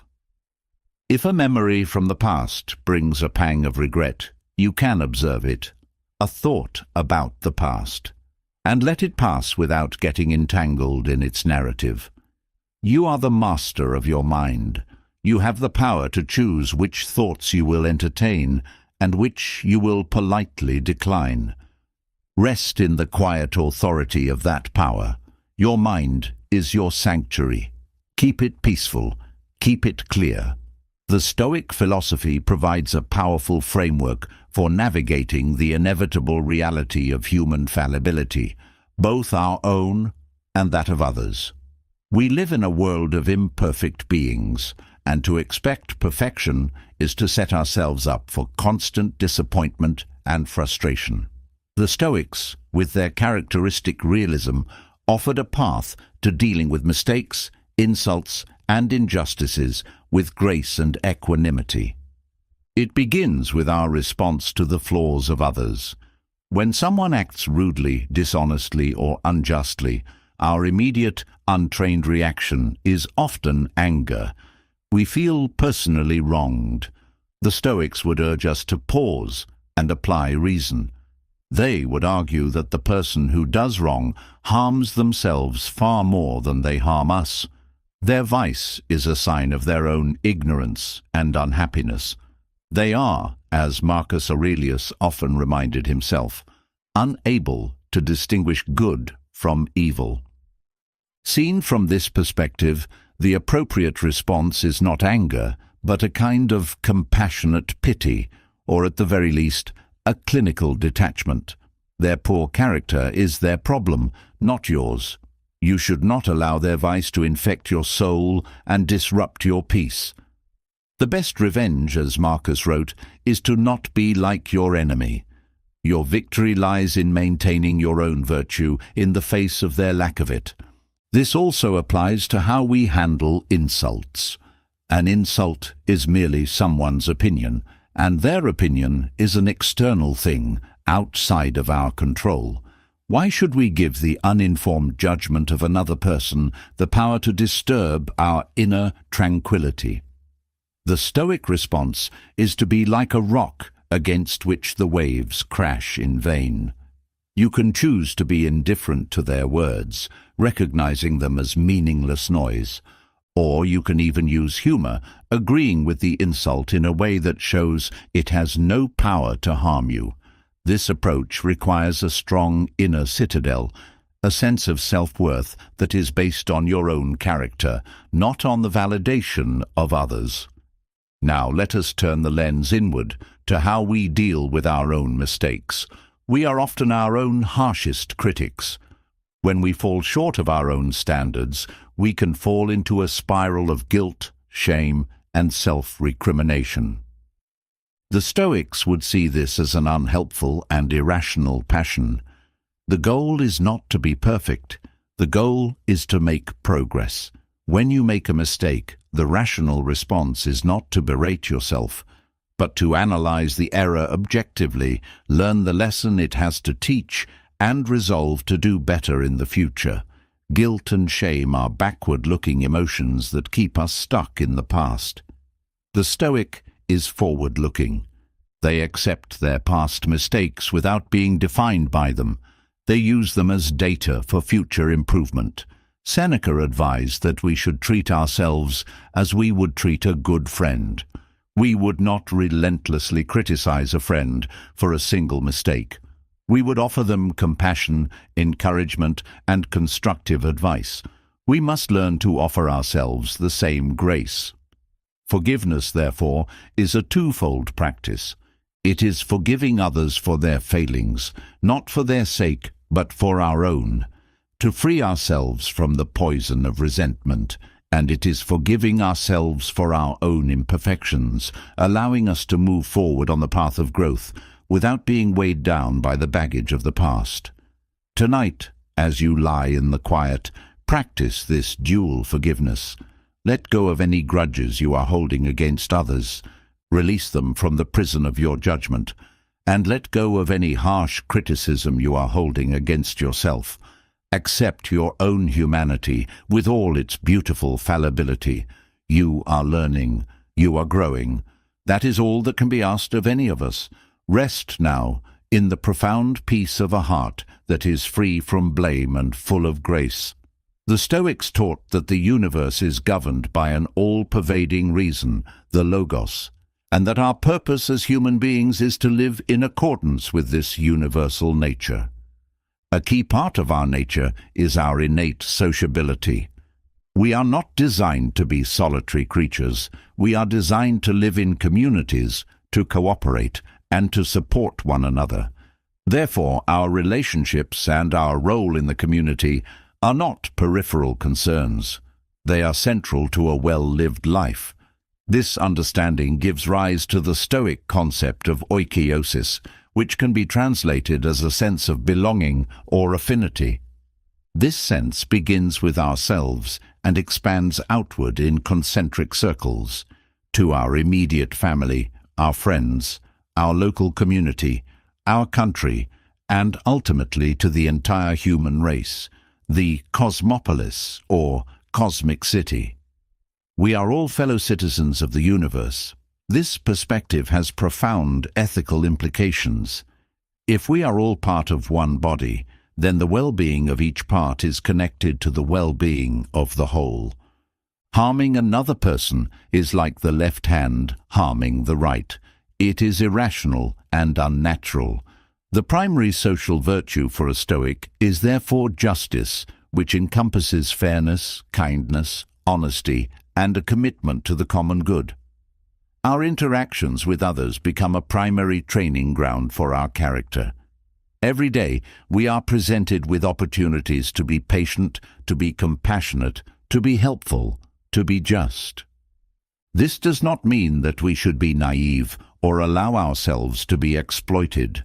The Stoics were clear-eyed realists. They knew that many people act out of ignorance and vice. Our duty is to act virtuously ourselves, regardless of how others behave. We cannot control their actions, but we can control our own.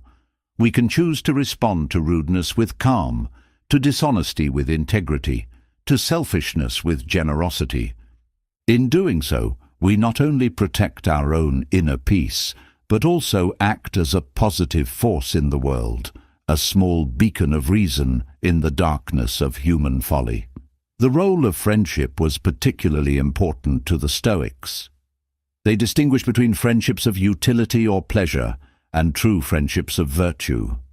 A true friend, as Seneca described, is a second self, someone with whom you can share your deepest thoughts, who holds you accountable to your own highest standards, and who travels with you on the path to wisdom. These relationships are rare and precious, and they are built on a foundation of mutual respect and shared values. To have such a friend, one must first strive to be such a friend. In our broader community, our duty is to be a good citizen. This means more than just obeying laws. It means actively contributing to the welfare of our society according to our abilities. For an emperor like Marcus Aurelius, this meant governing with justice and wisdom. For a teacher like Epictetus, it meant sharing his philosophical insights. For each of us, it means finding our own way to serve the common good, whether through our work, our volunteer activities, or our simple, daily acts of kindness. Tonight, as you rest, feel your connection to the great web of humanity. You are not alone. You are part of a vast family. Your life has an impact on countless others, just as their lives have an impact on you. Set an intention to live up to the responsibilities of this connection, to be a source of justice, kindness, and support in your own concentric circles. Find peace in this sense of belonging, in the knowledge that your life has a purpose that extends beyond your own individual concerns. You are a citizen of the cosmos, and in playing your part well, you find your own true and lasting fulfillment. As our exploration of Stoic wisdom for a calm mind draws to its natural conclusion for the night, it is essential to touch upon the ultimate event of life: death. The Stoic approach to mortality, encapsulated in the phrase memento mori, remember you will die, is not a morbid obsession, but a powerful, life-affirming practice. By keeping the reality of death in mind, the Stoics believed we could live more fully, more virtuously, and with a profound sense of peace. Fear of death, they argued, is one of the greatest sources of human anxiety. It is the shadow that lurks behind all our other fears. We fear illness because it brings us closer to death. We fear loss because it reminds us of the ultimate loss. We desperately cling to wealth, fame, and pleasure in a futile attempt to distract ourselves from our own finitude. The Stoic response is not to run from this fear, but to face it with reason. They would begin by analyzing death itself. What is it? It is the cessation of consciousness, the dissolution of the body. It is a natural process, the inevitable conclusion to every life. It is not an evil, for it cannot harm our character. It is, in the Stoic categorization, an indifferent. As Epictetus said, it is not death or pain that is to be dreaded, but the fear of pain or death. The suffering comes from our judgment that death is a terrible thing. The practice of memento mori works to dismantle this judgment. By regularly and calmly contemplating our own mortality, we desensitize ourselves to the fear. It is a form of cognitive exposure. What was once a terrifying, unthinkable concept becomes a familiar, accepted reality. This acceptance is incredibly liberating. When you are no longer afraid of death, you are no longer afraid of life. You are free to take risks, to speak the truth, to live authentically, without being held back by the fear of what you might lose. Remembering death is also a powerful tool for cultivating gratitude and presence. When you are acutely aware that your time is limited, every moment becomes infinitely precious. You are less likely to waste your days on trivialities, on petty squabbles, on mindless distractions.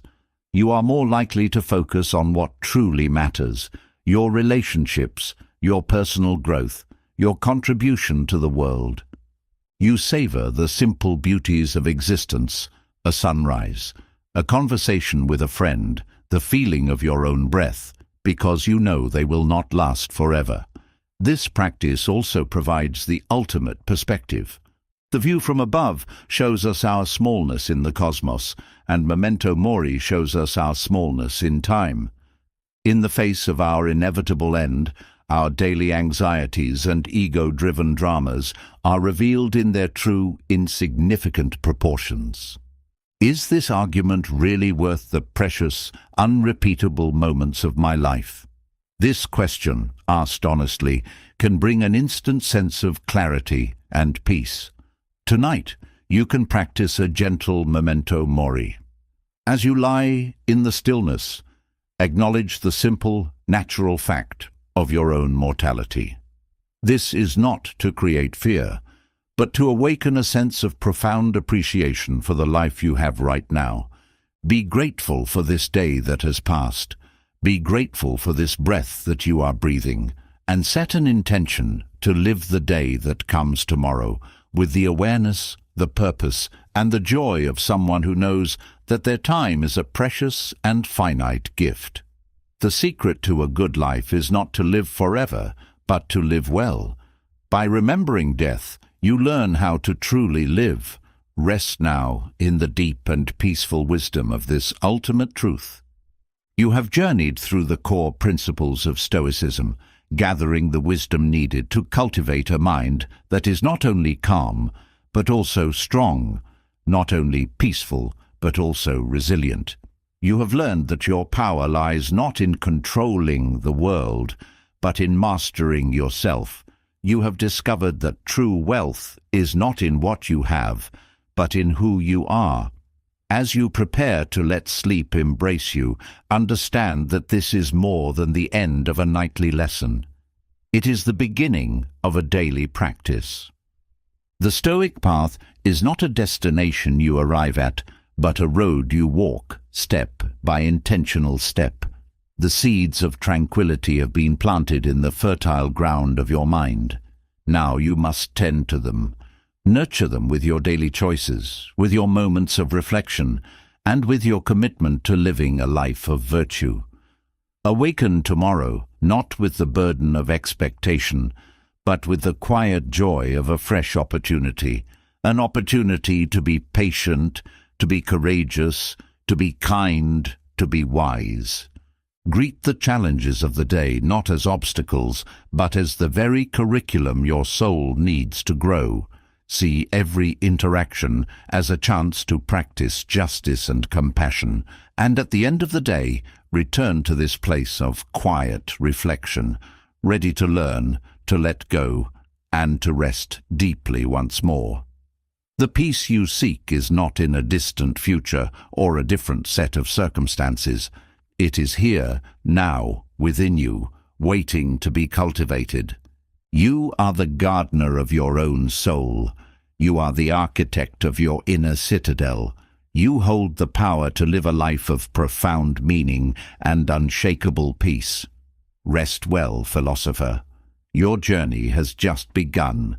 Imagine yourself as an ancient tree, your roots delving deep into the earth, drawing strength and stability from the very ground of your being. Your branches reach for the sky, flexible and responsive, dancing with the wind but never breaking. Storms may come, seasons may change, but your core remains steadfast, tranquil, alive. This is the image of the Stoic mind, a mind that is both grounded and adaptable, strong and serene. Tonight you are invited once more to nurture this inner tree, to deepen your roots in the soil of timeless wisdom. The world outside may be a whirlwind of noise, demand, and uncertainty, but here, in this quiet space, you can reconnect with the unshakable center within you. The teachings of the great Stoics are not abstract theories. They are practical, living truths that have guided souls through the most turbulent times in history. They are a compass for the heart and a fortress for the mind. As you settle into your rest, let go of the day's struggles and triumphs. They are but passing clouds. Your task now is to return to the clear, open sky of your own awareness. Breathe deeply, and with each exhalation, release the grip of your thoughts. Allow your mind to become spacious and receptive. The journey we embark on tonight is one of profound self-discovery and empowerment. Let the ancient words be a gentle rain, nourishing the roots of your own inner strength, so that you may grow ever taller, ever stronger, and ever more at peace. A central practice for the Stoic is the art of self-possession, of owning one's own mind. In a world that constantly vies for our attention, our energy, and our emotional response, the ability to remain centered and self-directed is a superpower. The Stoics understood that our inner state is our most valuable asset, and they developed powerful techniques to protect it. This begins with the practice of prososh, or mindfulness. It is the continuous, vigilant attention to one's own thoughts, judgments, and actions. It is a state of being awake and present in your own life. The unattentive mind, the Stoics argued, is a mind that is easily hijacked. It is carried away by every passing emotion, every external provocation, every societal pressure. The person who lacks self-possession is like a ship without a captain, adrift on a chaotic sea. The person who practices prososh is the calm, steady captain, holding the rudder firmly, navigating with purpose and clarity. This practice of attention is not a tense, anxious hypervigilance. It is a relaxed, open awareness. It is the ability to observe your inner world without getting entangled in it. When a thought of anger arises, the mindful Stoic notices it. A thought of anger has appeared. They do not immediately identify with it or act upon it. They observe it as a mental event, and this observation creates the space for choice. In that space, they can apply reason and decide on a virtuous response. This self-possession extends to our interactions with others. The Stoic strives to be in the world, but not of it. They engage in society, they fulfill their duties, they form relationships, but they do not allow the world to dictate their inner state. They do not hand over the key to their inner citadel to anyone else. This means being impervious to flattery and indifferent to insults. Flattery is just someone's opinion, an external thing. To be elated by it is to give away your power. An insult is also just an opinion. To be disturbed by it is to admit that this external noise has more authority than your own reasoned self-assessment. Seneca advised that we should live as if we are always in the view of a wise and virtuous mentor. This practice of imagining an ideal observer helps us to maintain our self-possession. We are less likely to act impulsively or unethically when we feel we are being held to a higher standard. It is a way of externalizing our own conscience, of making our commitment to virtue more tangible. Tonight, as you lie in the quiet, you can practice this profound art of self-possession. Own your mind. Gently but firmly, refuse to let it be colonized by anxieties about the future or regrets about the past. Own your peace. Do not let it be contingent on the approval or disapproval of others. Feel the quiet strength and dignity that comes from being the master of your own inner kingdom. Your mind is your own. Your peace is your own. Your character is your own. These are the only things you truly possess. Cherish them, protect them, cultivate them. Rest now in the secure and sovereign state of a soul that is truly its own. The Stoic path is not a solitary endeavor, but one that is enriched and strengthened through dialogue and shared inquiry. While the inner work is paramount, the Stoics understood the value of testing their ideas, clarifying their thoughts, and learning from the perspectives of others. The practice of philosophical dialogue, of engaging in reasoned and virtuous conversation, is a vital tool for growth. This is not the same as a debate, where the goal is to win, or a casual chat, where the goal is simply to pass the time. A philosophical dialogue is a collaborative search for truth. It is an exercise in which participants come together not to impose their own views, but to collectively deepen their understanding. Zeno, the founder of Stoicism, taught his students in a public colonnade, the Stoa Poikile, in Athens. This setting itself was open and communal, inviting dialogue. The practice of reasoned discourse was central to his method. To engage in such a dialogue requires several Stoic virtues. It requires humility, the willingness to admit that you may be wrong, and the openness to change your mind. It requires justice, the commitment to listening to the other person with respect and representing their views fairly. And it requires temperance, the self-control to avoid getting emotional or defensive when your own cherished beliefs are challenged. In a world of polarized and often toxic public discourse, the Stoic model of dialogue is a powerful antidote. It is a way of communicating that seeks to build bridges, not walls. It is about understanding, not victory. How can we apply this in our own lives? We can consciously choose to have more meaningful conversations. We can approach disagreements not as battles to be won, but as opportunities to learn. When someone presents a different viewpoint, instead of immediately formulating a rebuttal, we can ask genuine questions. Can you help me understand why you see it that way? What experiences have led you to that conclusion? This approach transforms a potential conflict into a shared exploration. It fosters connection and mutual respect, even in the absence of agreement. We can also seek out or create our own Stoa, a community of like-minded individuals who are committed to philosophical growth. This could be a book club, a discussion group, or simply a regular conversation with a trusted friend. Having a space where you can safely explore challenging ideas, share your struggles, and learn from the wisdom of others is an invaluable resource on the philosophical journey. It provides support, accountability, and the joy of shared discovery. The practice of dialogue also refines our own thinking. As Seneca noted, "While we teach, we learn." In the process of articulating your ideas to another person, you're forced to clarify them for yourself. You see the weak spots in your own arguments. You are prompted to think more deeply and more precisely.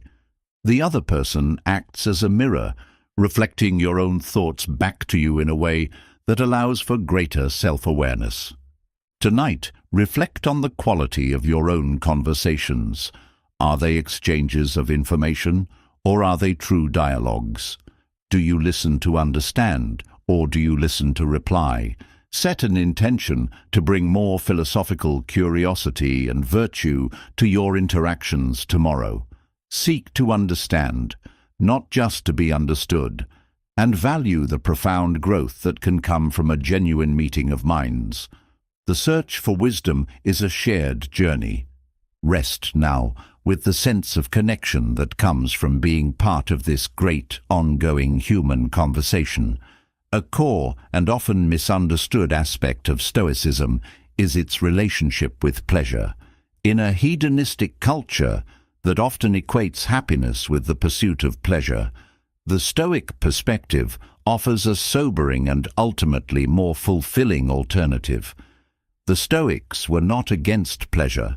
They simply refused to make it the goal of life. They saw pleasure as a byproduct, a preferred indifferent, but not the main event. The problem with making pleasure your primary goal, they argued, is that it is inherently unreliable and often comes at a great cost. Pleasures are dependent on external factors which are outside of our control. The fine wine, the luxurious vacation, the praise from your boss. These things can be taken away at any moment. To build your happiness on such a fragile foundation is to ensure a life of anxiety and disappointment. Furthermore, the relentless pursuit of pleasure often leads to its opposite, pain. The hangover after a night of excessive drinking, the debt from a shopping spree, the emptiness that follows a shallow encounter, these are the inevitable shadows that follow unexamined hedonism. The Stoics recognized that our desires, when unchecked, are insatiable. The more we get, the more we want. This is the hedonic treadmill, a state of perpetual dissatisfaction. The Stoic alternative is to find your good not in pleasure, but in virtue. The goal is to live a life of reason, integrity, and purpose. And here is the beautiful paradox. A life of virtue, the Stoics believed, is the most genuinely pleasant life. The joy that comes from a life well lived is not the fleeting, high-pitched excitement of pleasure, but a deep, stable, and serene contentment. It is the chara, rational joy, that arises when your actions are aligned with your values, when your conscience is clear, and when your peace does not depend on external conditions. This kind of joy is durable. It doesn't rise and fall with fortune. It doesn't demand constant stimulation. It lives quietly in the background of a well-ordered life. It is the soft glow that remains after the embers of passion have cooled, the quiet satisfaction of a soul at home with itself. To reach this state, the Stoic trains their desires. They learn to desire what is within their control, virtue, wisdom, integrity, and to let go of attachments to what is not. They still enjoy pleasures when they come, but they are not disturbed when those pleasures fade. They do not cling, they do not crave, and therefore they are never enslaved. Seneca wrote, "It is not the man who has too little, but the man who craves more that is poor. By reducing your desires, you increase your wealth. By mastering your appetites, you become truly free." Tonight, as you prepare to rest, examine your desires with clarity and compassion. What pleasures are you chasing that do not truly serve you? What inner peace are you postponing for the sake of an external reward? Can you find joy right now in the simple act of breathing, in the quiet of your room, in the knowledge that you are alive and free to choose your path? Let go of the noise, let go of the craving, let yourself fall gently into a deeper, truer joy, a joy that does not burn out, a joy that no one can take from you. Sleep now with the serene heart of someone who knows what is truly good, and who is content to let the rest come and go with the tides. You are calm, you are whole, you are free.